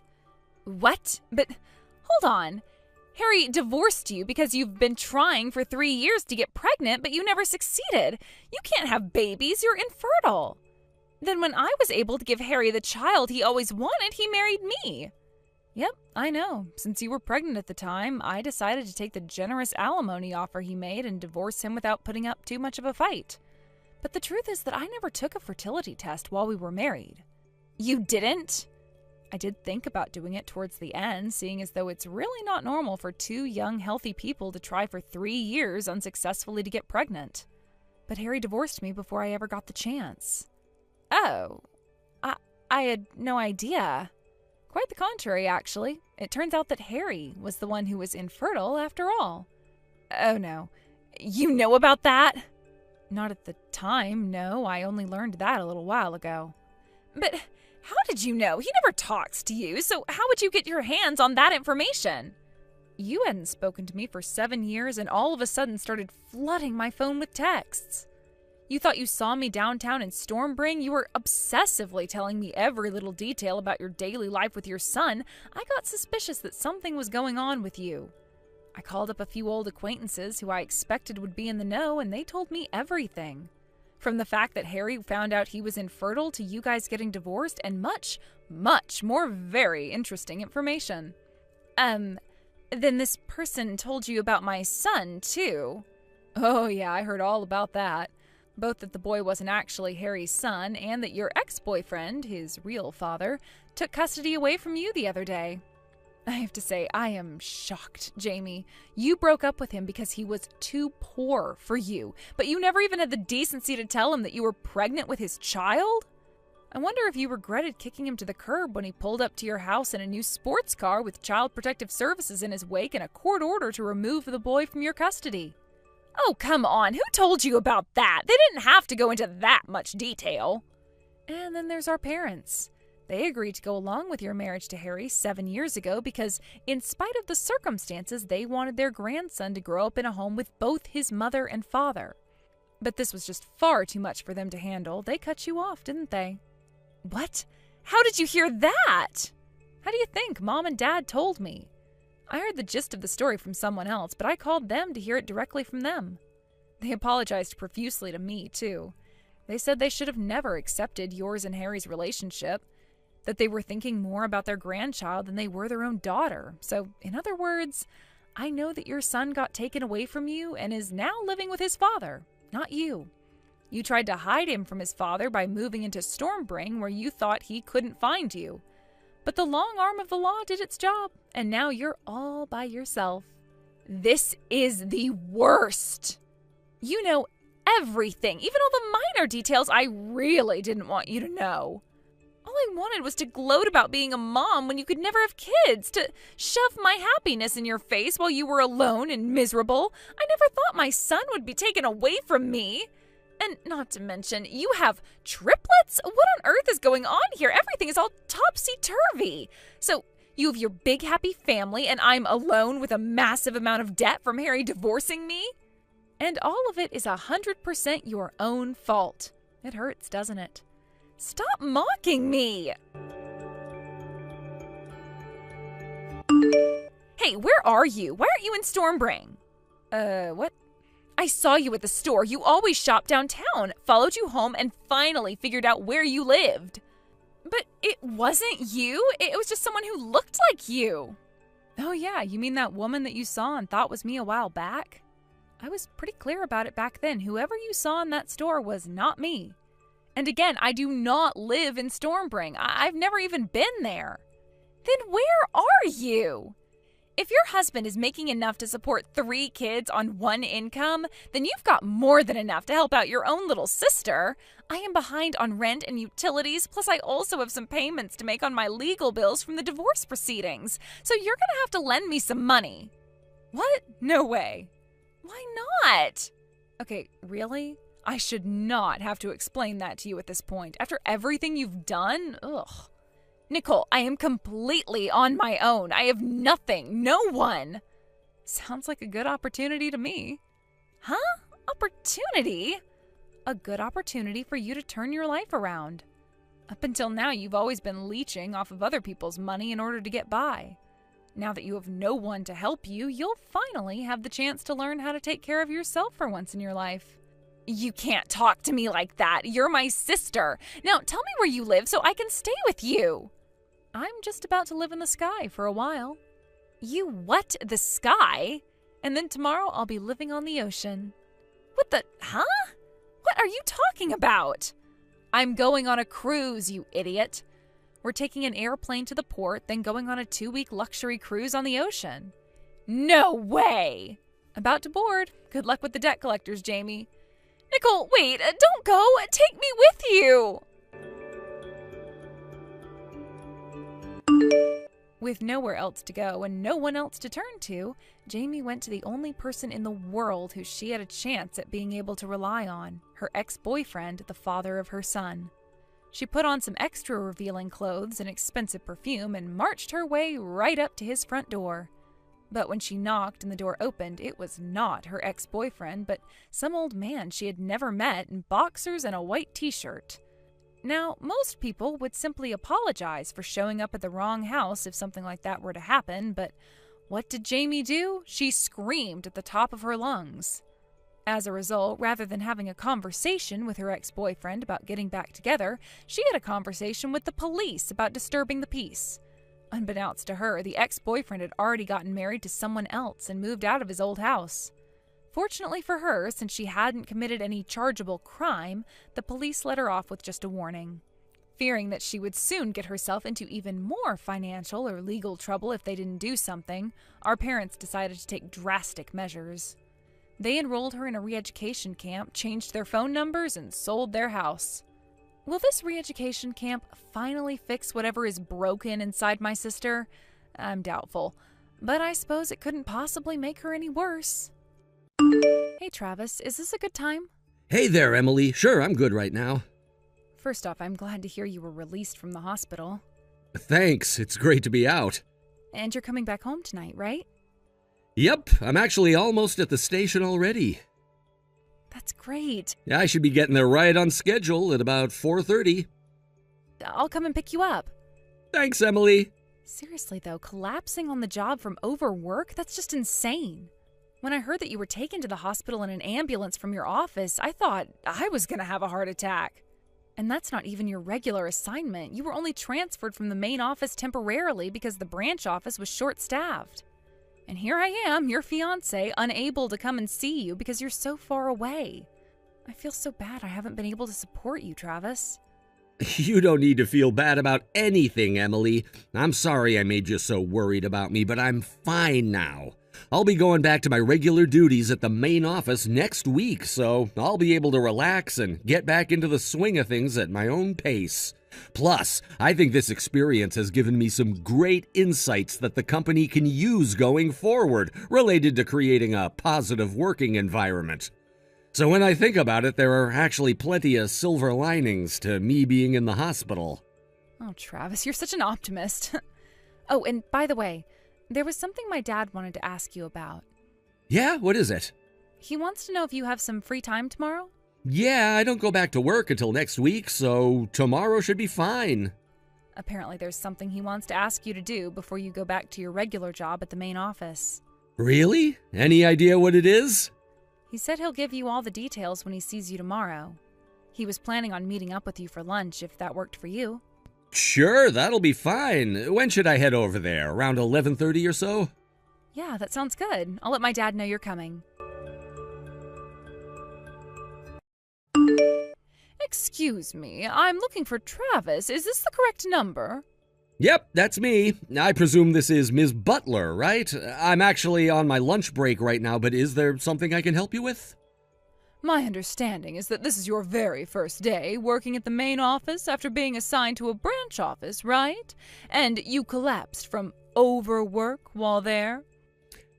Yes, that's right. Although to be more precise, it was only a temporary assignment at that branch office. Temporary?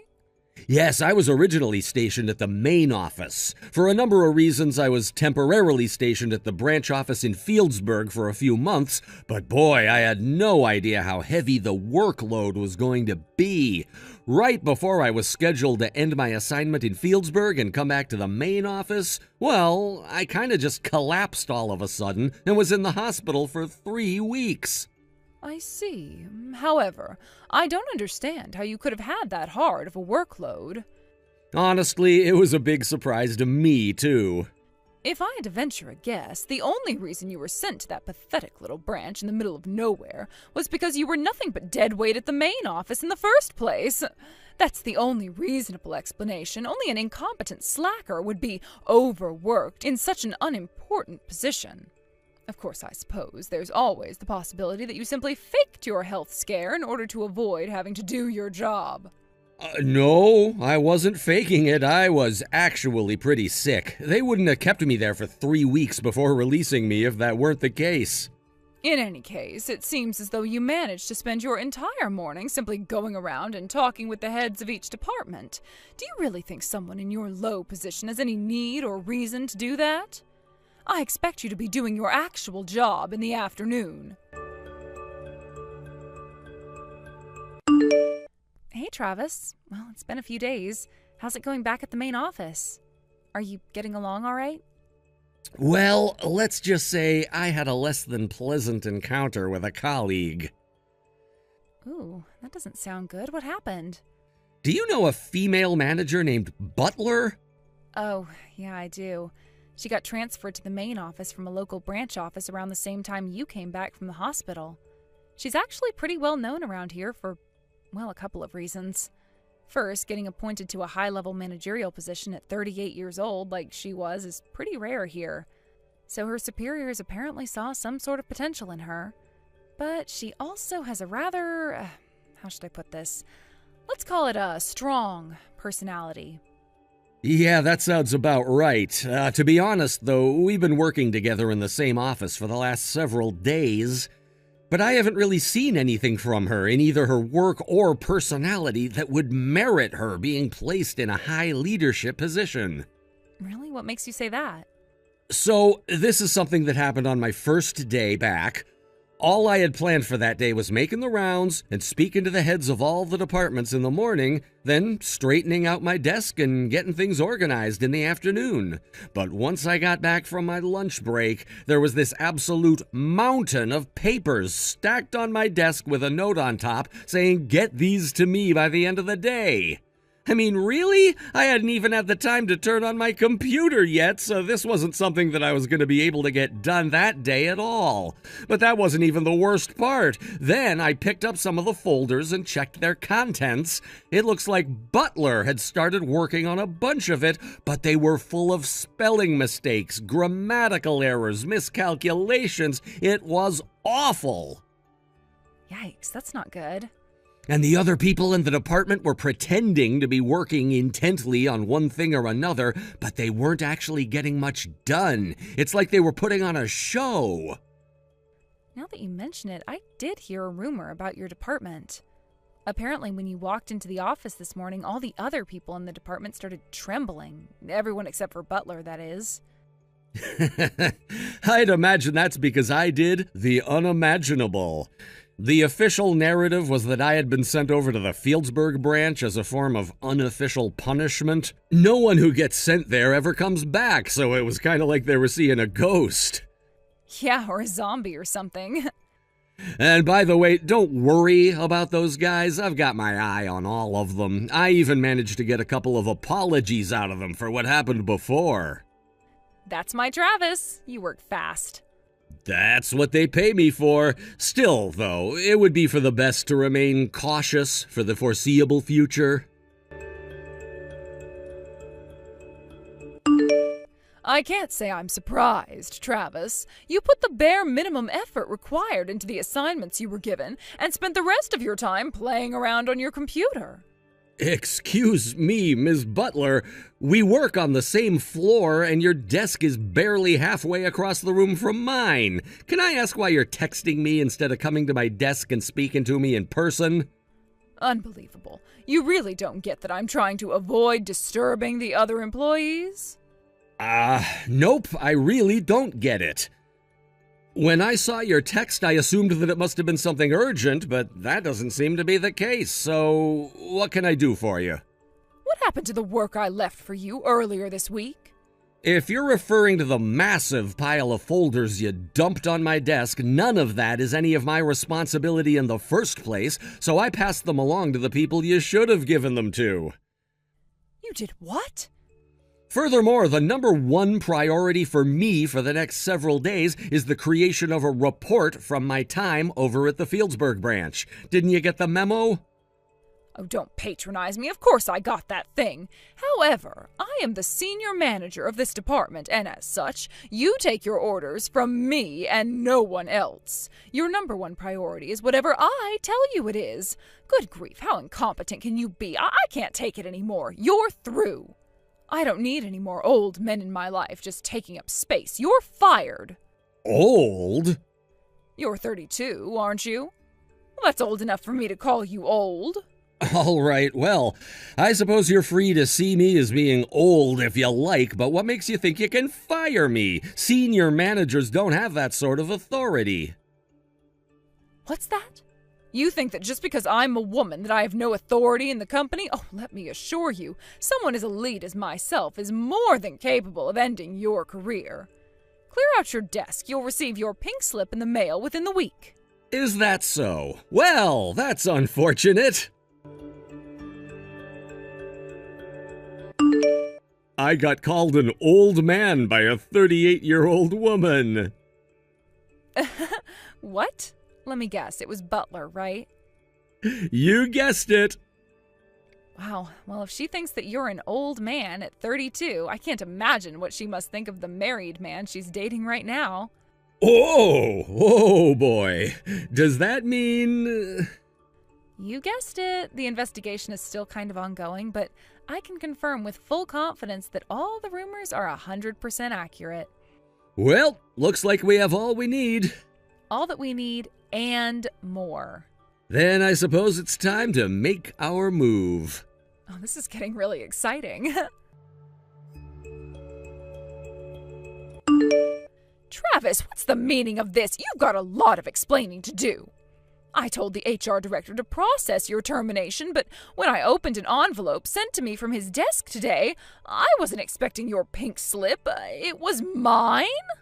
Why do you seem so surprised? The fact that you're texting me to complain about this right now would imply that you've at least seen the recent HR department announcement. Well, yes, I saw it, but it doesn't make any sense.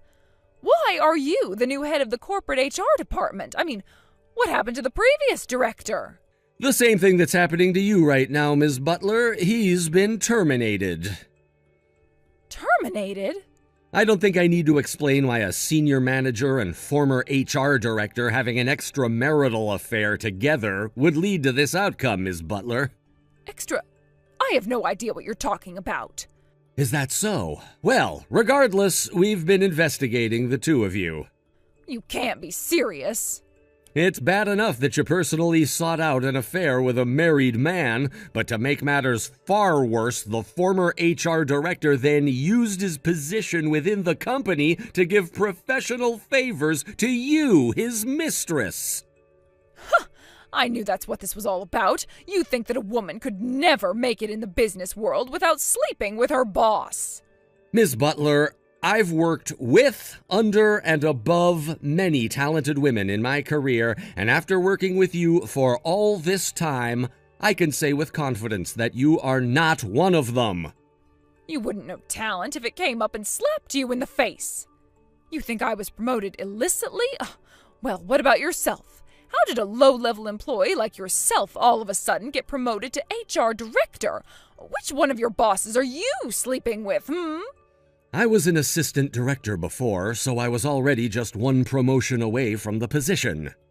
You were the assistant HR director at your age? I skipped college and started working right after high school, so I have a substantial leg up on people in my age group in years of experience. It also probably has something to do with the fact that I've been with this company since it was founded. You joined this company straight out of high school? Yep. My family's circumstances made it difficult for me to go to college, so I'd already planned on not going. With a bit of luck, I managed to earn the respect of the current company president, so he brought me into the company, and, well, the rest is history. Hold on just 1 minute. If you were really such a promising employee, then why on earth were you shipped off to the Fieldsburg branch? Everyone knows that's where the company sends all the people who they can't fire to keep the damage they cause to a minimum. Think about it, everyone calls it the graveyard branch. Once you go there, you never come back. They just wait for you to retire or quit, whichever comes first. Yes, that's exactly what sort of place it is. Which is why all the other main office employees who were bitter that despite my age and lack of a college education, I was on a first-name basis with the president, were so happy when I was transferred there. For them, this was a sign that their constant hazing, bullying, and harassment had finally paid off. I can imagine their shock when I became the first employee in the company's history to return to the main office from the graveyard branch. How? What sort of trick did you pull to make that happen? It's true that the Fieldsburg branch has been treated as the end of the line for tenured employees that the company doesn't know what to do with, and that reputation is precisely why I was sent over there. The board of directors has been working on a plan to turn the Fieldsburg branch from a liability to an asset for years, and they came up with the idea to send me over there to work on ongoing employee training and working environment improvement. It took a lot of time and effort, but after a few months, I managed to finally make some tangible, positive changes there. And when I say a lot of effort, I mean a lot of effort. So much so that by the end of my time there, I was so exhausted that I ended up having a health episode that took me 3 whole weeks to recover from. So, while my return was delayed by that slightly, I finally succeeded in my mission and have made my pre-planned return to the main office. But I didn't hear anything about that initiative. Oh, and by the way, when I came back to work, the company president made a special request of me. From the president himself? First, it was to find out whether the rumors of you having an affair with the former HR director were true, and once that was confirmed, to investigate whether your mysteriously rapid rise through the ranks to senior manager was a result of that affair. And now that my investigation on both points has been completed and my report submitted, the two of you have each received your well-earned punishments. Oh, this can't be happening. Are you saying that you've been watching me ever since you came back to the main office? That's precisely what I'm saying, yes. I had no idea. And with that, I've said all I had to say, and since you seem to have finally come to understand the situation, I'll go ahead and take my leave here. Enjoy the rest of your day, Ms. Butler. Wait, But, this means that it's now public knowledge that I was cheating on my husband. Oh no. Oh, this is bad. Oh, very bad. What am I going to do if my husband finds out? Oh, you're not going to tell him, are you? Travis? Travis!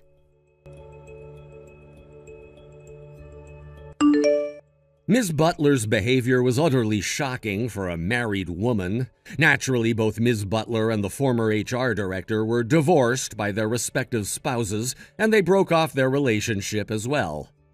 Also, since they had kept their illicit affair going for around 5 years, their spouses were awarded tremendous damages during the divorce proceedings. Furthermore, since the two of them were fired for cause, they both lost their pensions. Combined with the child support payments they now had to pay to their spouses as a result of losing custody of their children, they both had to take on a tremendous amount of debt. Word of their actions spread through the region, making it impossible for either of them to find a new job at the same pay grade they were at before. They had no choice but to take hourly wage positions at local businesses. This was the event that sparked the great spring cleaning of the company by the father of my fiancée, the company's president. What's more, he's been telling me lately that he wants to pass the reins of the company on to me after he retires. It really is an honor to have him think so highly of me. I had nothing when he brought me into the company, and now I have a home, a family, and a future secured, all thanks to him. I intend to work as hard as I can to live up to his high expectations. Hey, Mallory, how's it going? I was planning on making a trip back home next weekend. Do you have any plans? Hey there, Norm. You're coming back, next weekend? Well, yeah, I figured that if you were going to be around, that I'd make the trip back to see you. I'm only asking because you go on a ton of trips with your friends. It seems like you're gone every other weekend. There wouldn't be any point in me coming back if you weren't going to be around, so I wanted to make sure you weren't going anywhere before I made any reservations or took any time off of work. Oh, well, I'm sorry, Norm. But you know me, I'm going on another trip next weekend. My friends and I are going to the usual rental house by the lake. Oh, okay. Thanks for letting me know. Hope you have a good time. I'm sorry, Norm. This is the first time I've heard of you making plans to come home. Nah, it's all right. Don't worry about it. It's just, well, ever since you got transferred out of the state for work, it's been so quiet around the house that I don't really feel like being home if I can avoid it. Hey, you've got nothing to feel bad for, Mallory. I'm glad you found something to keep yourself occupied while I'm away. Like I said, I didn't give you very much advance notice, so don't worry about me. You go and have fun with your friends. Thanks for being so understanding, Norm.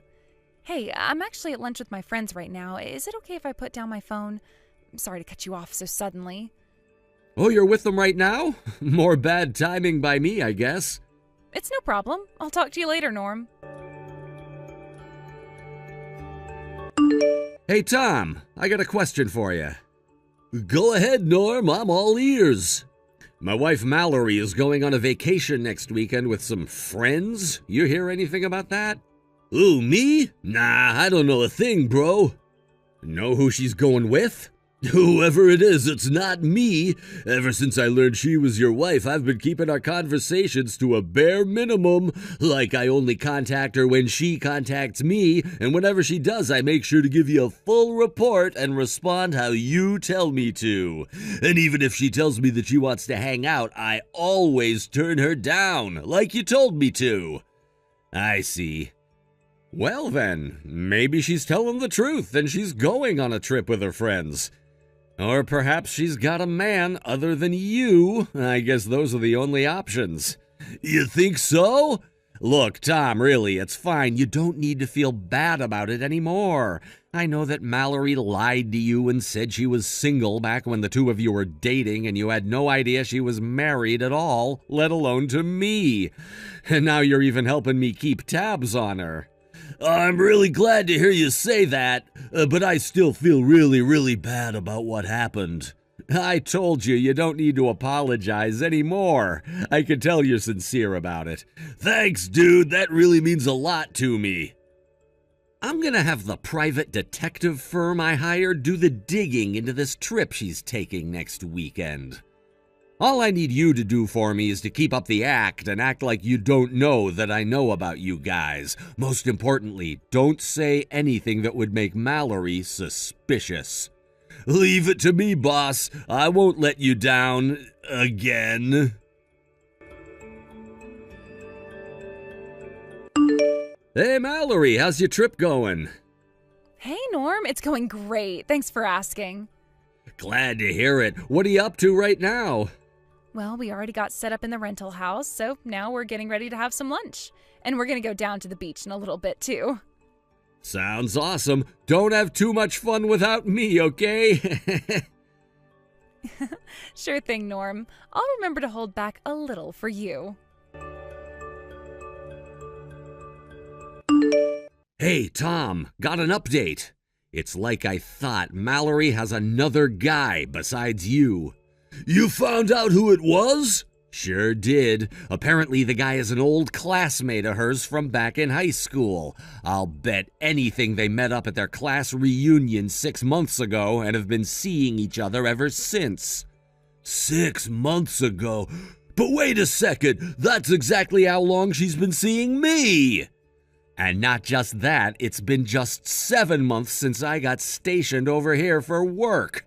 My God, that woman didn't even wait a month after her husband left the house to start fooling around with a bunch of guys. We also can't leave out the possibility that she has even more guys on the hook that we just don't know about yet. Holy! Wow, I cannot believe how awful my taste in women is. How many dudes is this chick banging right now? You know, no offense, Norm, sorry, but man, that girl is something else. She deceived me, she deceived you. Chances are she's deceiving this other guy as well, Tom. There's no need for you to feel bad or guilty. We're all her victims. Let's just focus on giving her a taste of her just desserts, all right? Yeah, we're gonna absolutely wreck her, dude. Hey, Tom, do you have a minute? There's something important I need to talk to you about.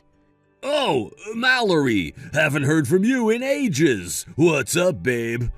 Well, the thing is, I'm pregnant. What? And, well, there's one more thing that I need to tell you. I know once I say it, you're gonna think I'm the worst woman in the world, but you deserve to know. The truth is, I'm married. I told you I was single, but my husband's just out of town on business. He's been transferred to a branch out of state for the last 3 months. He hasn't been home since he left. And so, since I haven't seen my husband at all, that means the baby is yours, Tom. Whoa, that's pretty heavy, babe. I know, this must be a huge shock for you. But I also want to tell you that you're the one I really love, Tom. And now that I know about this baby, I think the best thing possible to do is tell my husband about us, divorce him, and pay whatever damages he demands from me as soon as possible. Well, the problem is, though, that I only work part-time. I spend most of my day as a housewife, so can you pay my legal bills for me? Please, Tom. Whoa, what? I mean, think about it, Tom. Your parents own that fancy French restaurant, right? You should be able to shell out $50,000 or $60,000 like nothing. I guess you kinda have a point. If it's my kid, I should probably step up and take responsibility and all that, huh? I'm so glad you understand. Oh, what a relief. Okay, I'm gonna go ahead and text my husband to tell him I'm divorcing him. Thanks, Tom. Hi, Norm. We need to talk. It's important. Mallory? What's the matter? You sound so serious. I want to get divorced. What? Yeah. I've been cheating on you with another guy, and the baby is his. Another guy? I'm only 10 weeks along, and since you've been gone for 7 months, that means it couldn't possibly be yours. So I want a divorce. Now. My boyfriend is going to pay all the expenses for the divorce, so please, let's get this over with as quickly as possible. I'll go ahead and pick up all the forms that we'll need in town tomorrow. You know what? Nah, I'm not gonna divorce you. What? You're joking, right? Nope. I'm dead serious, Mallory. This isn't something I'm gonna let you get away with so easily. This is your boyfriend's kid, right? You know, the guy you were cheating on me with? As your husband, I have the right to know who he is, and you're gonna tell me everything I need to know to find him. But... Seriously, Mallory, did you really think I'd divorce you quick and easy? Is that how you imagined this conversation happening? But what's the big deal? My boyfriend is going to pay whatever you want in damages for breaking up our marriage. Why do you need to know who he is? You want to know why? I'll tell you. Because the thing I'm most concerned about right now is knowing exactly who is responsible and making sure he gets what's coming to him. This isn't something that you can just make disappear with a big stack of cash.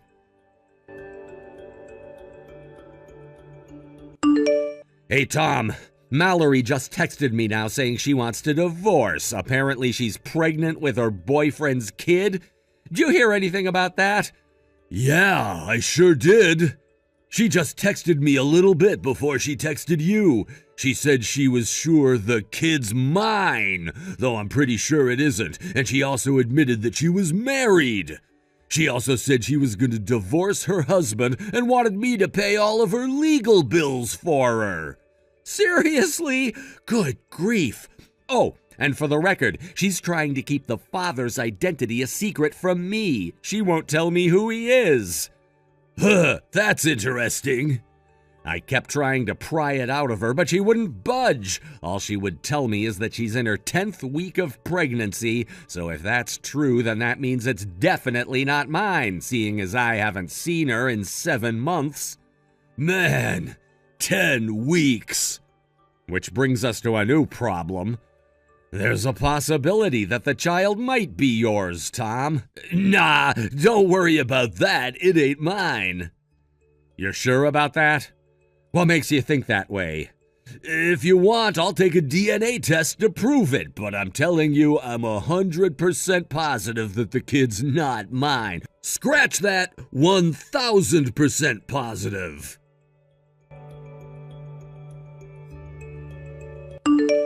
Hey, Norm, the results are in.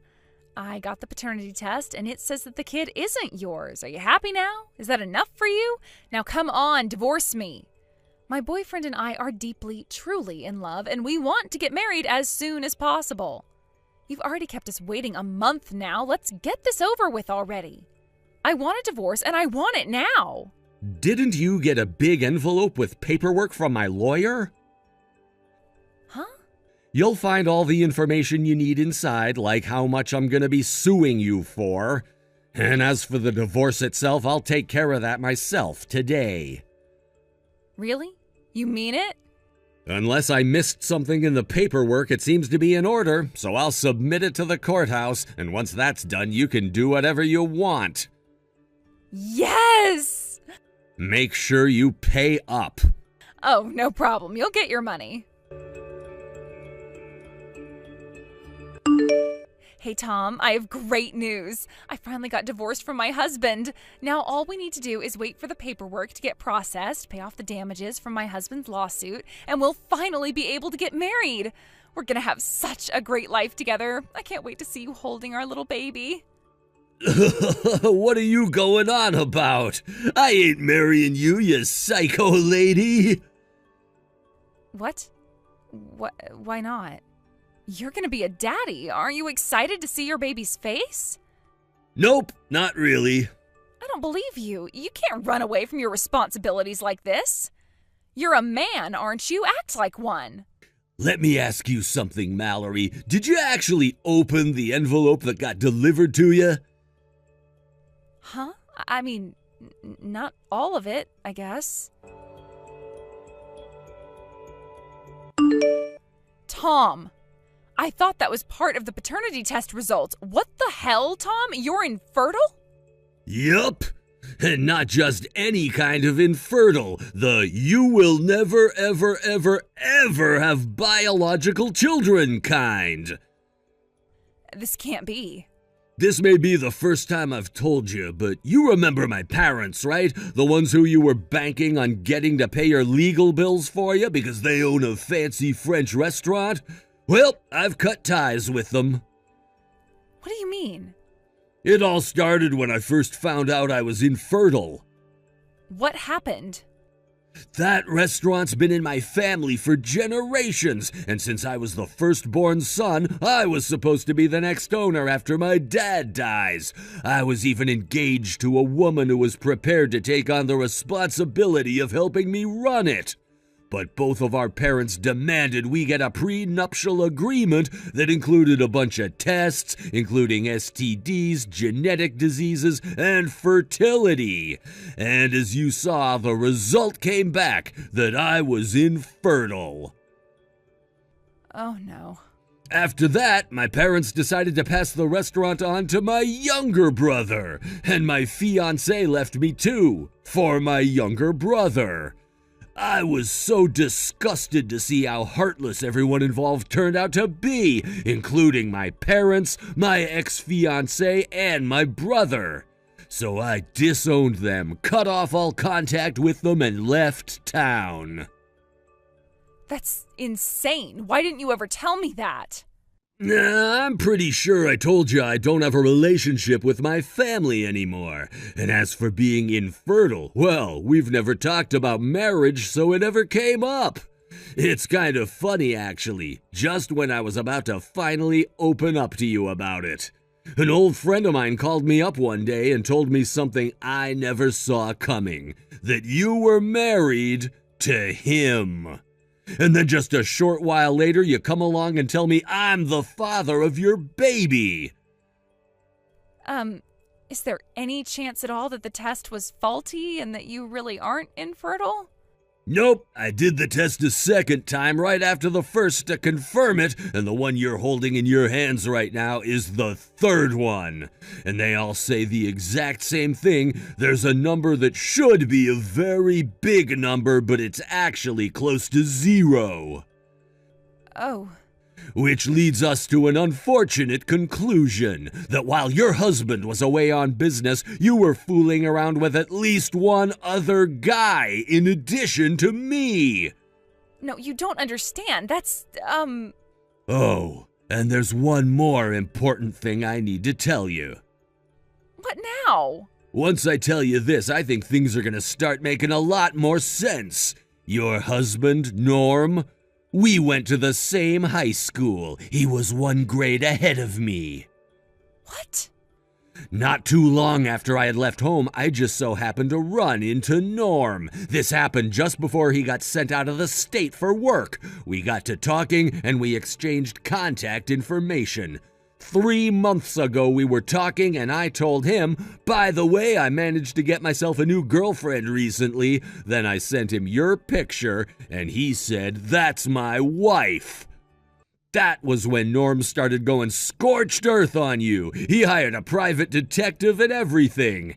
It didn't take long for them to find out what a slimy, disgusting woman you are. And you're now finally reaping what you've sown. No.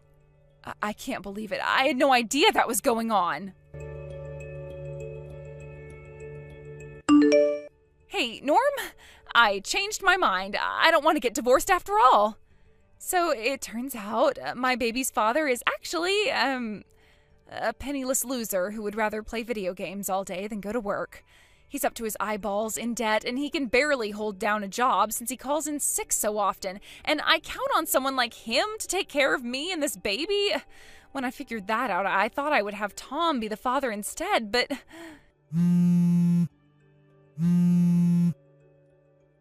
Answer me, Norm! Norm, please pick up the phone. A few days later, the next set of paternity results came, and as expected, the child belonged to Mallory's high school classmate. Sadly, though, Mallory wasn't prepared to get married to a chronically unemployed slacker, so the two of them broke up. Also, as expected, Mallory's parents were livid when they heard what she had done. They told her that they weren't going to bail her out and that she'd have to work off her legal debts by herself.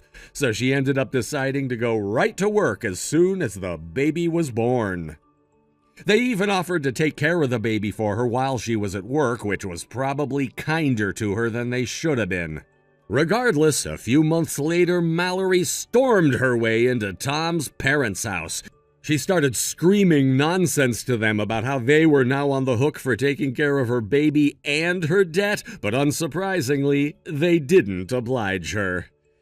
After that, Mallory's parents realized that she was beyond their help, legally removed the baby from her custody, and had her sent off to a company with employee dorms and a thorough re-education protocol.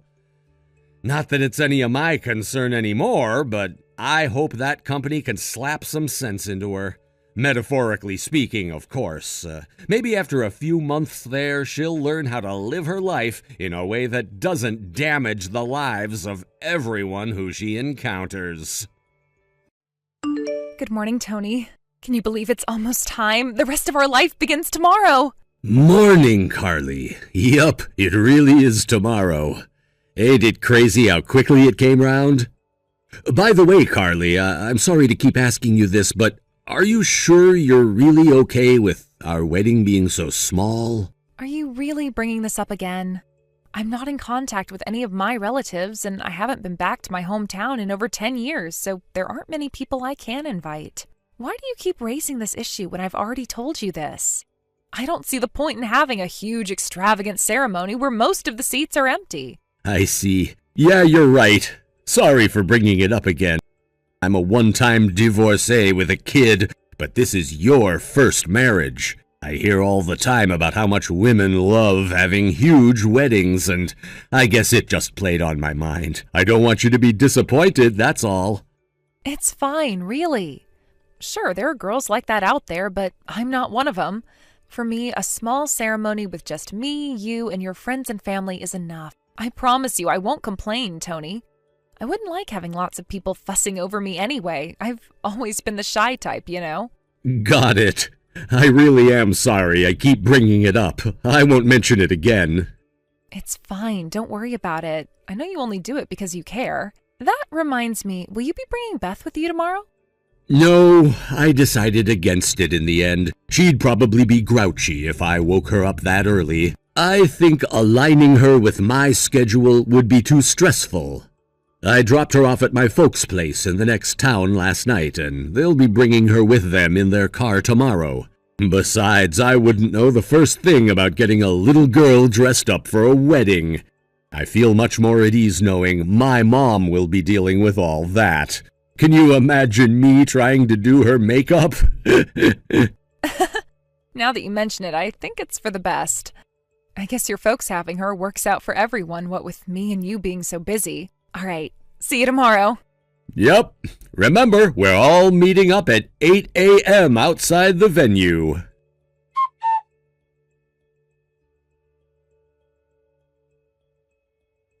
Tony, is now a good time?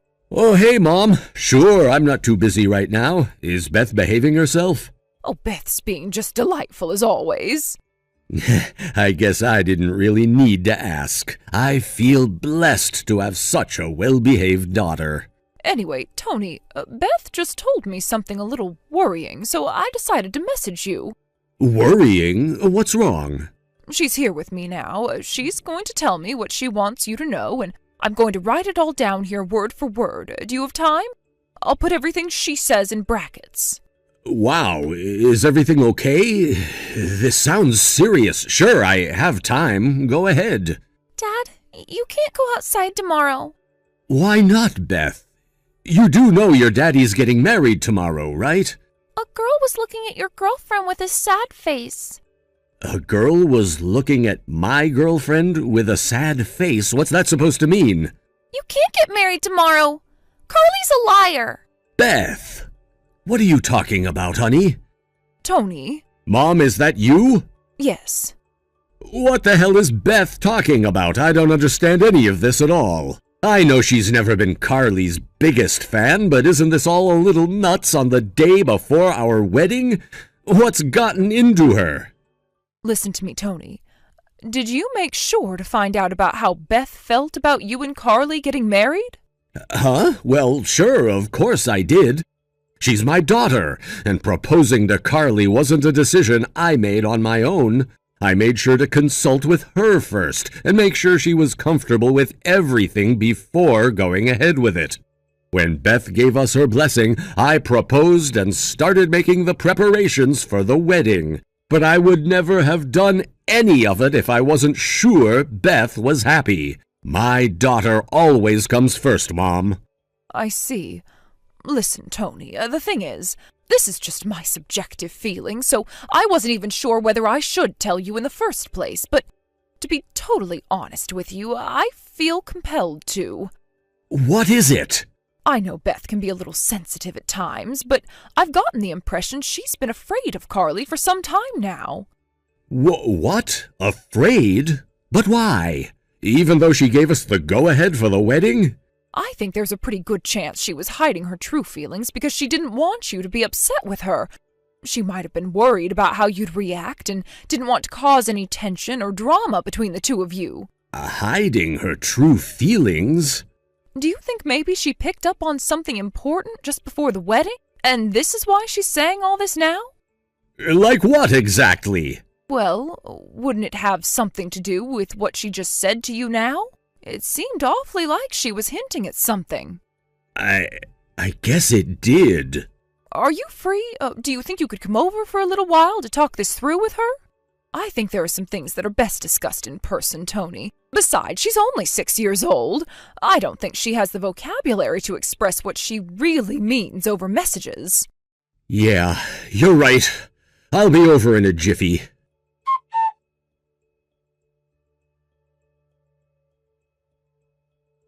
Tony, I was confused when you showed up at my house out of the blue, but I never expected you to call off the engagement. What the hell's gotten into you? We're supposed to be getting married tomorrow. I'll be calling the venue first thing tomorrow morning to let them know the wedding's off. No, wait, you can't do this to me. Why? I don't understand. You mean you can't think of any reason whatsoever why I'd want to break things off with you? Huh? What's that supposed to mean? Did you really think I wouldn't find out? What are you talking about? I swear I don't have a clue what you're talking about. When I stopped by at your house earlier, did you think it was the first time I came over today? Huh? I needed to confirm something, so I stopped by at your folks' place this afternoon. Wait, what? Since when do you know where my mom and dad live? I was blessed with a miraculous opportunity to find out. I intentionally went without announcing my arrival beforehand, and when I got there, I knew I made the right decision. Because when I did, I met a woman claiming to be your mom who you told me was dead, and a little girl who referred to you as Mom. Who exactly is that little girl to you, Carly? She's one of my relatives' daughters. You see, she has this dumb habit of calling all of the grown-up women in our family Mom. We've been trying to get her to stop, but she won't listen. Your relatives? Your family? Hang on a second, Carly. Didn't you tell me you have no family? Oh, that? Well, So there are other members of your family who are alive and kicking? No, she's, my friend's daughter. Drop the act, Carly. I'm done with your crap already. I know everything, so there's no point in trying to hide it. How about you just be honest and make this a lot easier for us both? What do you mean? I decided to do a little digging after meeting your dead mom and the girl who called you Mommy. Digging? Nothing too crazy. I just went around knocking on a few of the neighbors' doors to see if they could tell me anything that might help make sense of all this. After you went back to your apartment where you live on your own, I found out that she is in fact your mother and the girl is your 4-year-old daughter. Wait a sec. No way. Did my mom tell you that? Your mom came clean because she felt bad for me about all the lies you'd subjected me to. Don't be mad with her. You made me believe this was your first marriage all along, didn't you? You lied about being childless, too. It turns out you were a one-time divorcee with a little girl just like me all along. Well, not exactly like me. I divorced my wife because I found out she was cheating on me. But in your case, you betrayed your husband by cheating on him with the gardener and tricked him into believing you were pregnant with his kid, when it was in fact your lover's.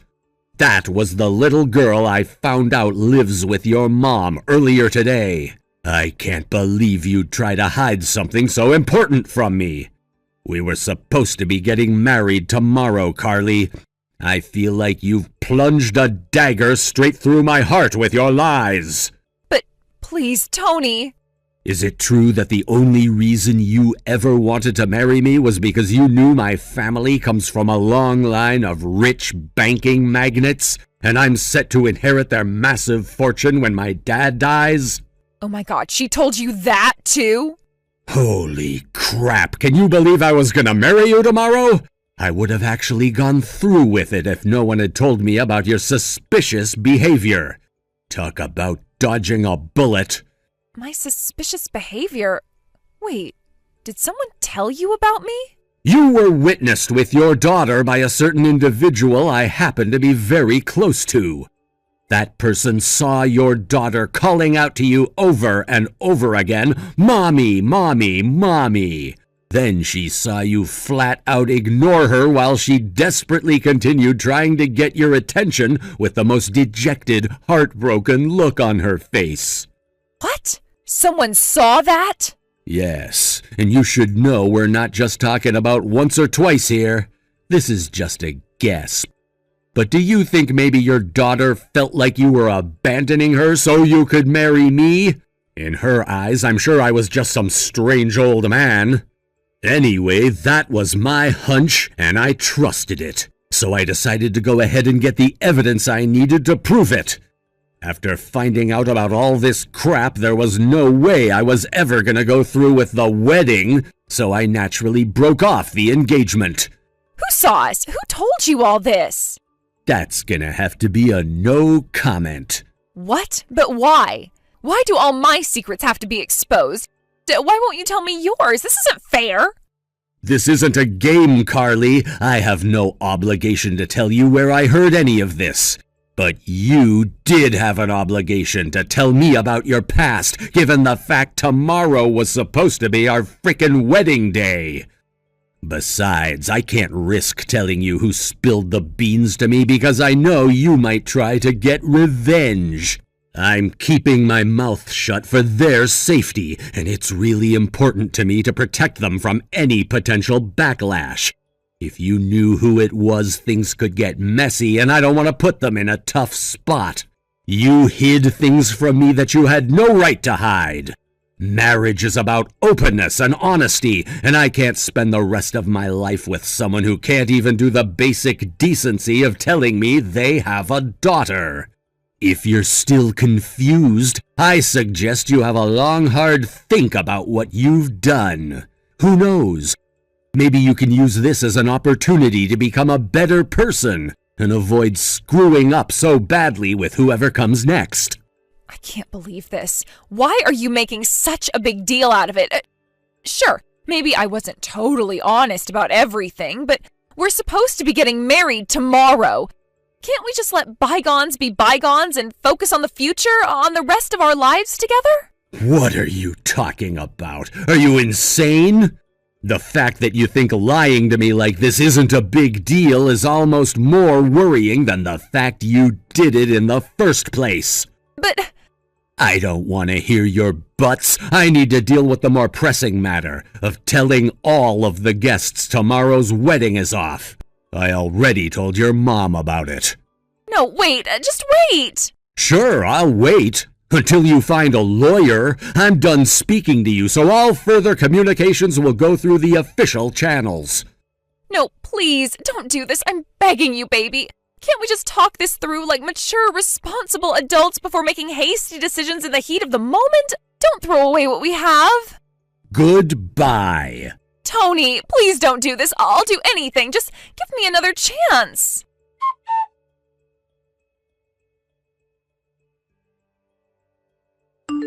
Hey, Mom. Thanks for introducing me to your lawyer friend. He's really good. And I feel a whole lot more relaxed about this whole thing for having him around. Will you be able to break off the engagement without issue then? Yeah, it's actually way simpler than I expected it to be.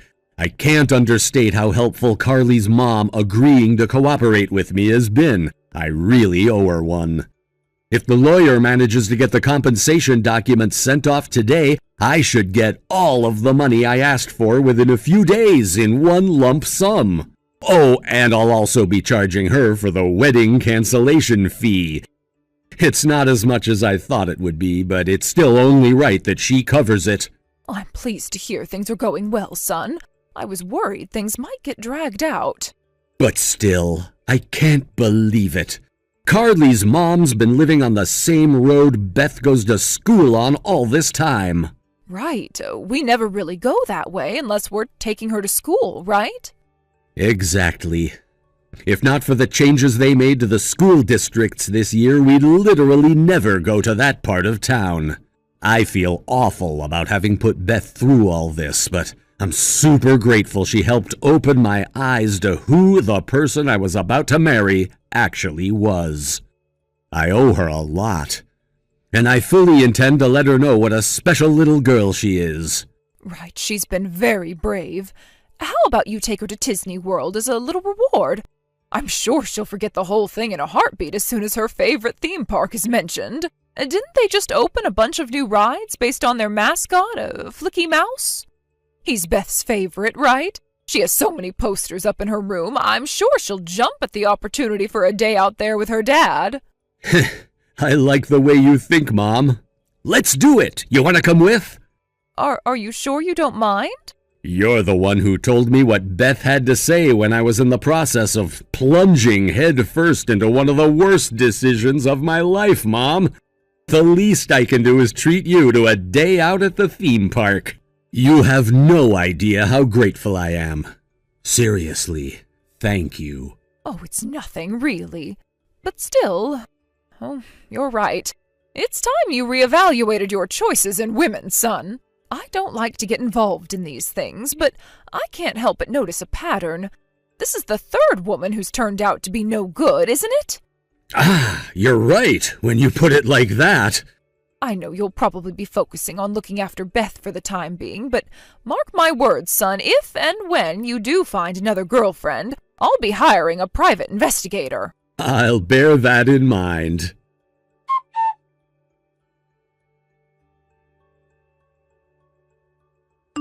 Tony, I have some super good news for you. It turns out we can get married now. I put my daughter up for adoption. There's nothing standing in the way of our love now, so what do you say? Let's get married. Oh, by the way, where are you living these days? I stopped by your apartment, but it was totally empty and had a for rent sign outside. I spoke to one of the neighbors and they told me you moved a little while back. Hello? Are you there? Go on, tell me your new address. Tony, hurry up and tell me your new address so we can be together, baby.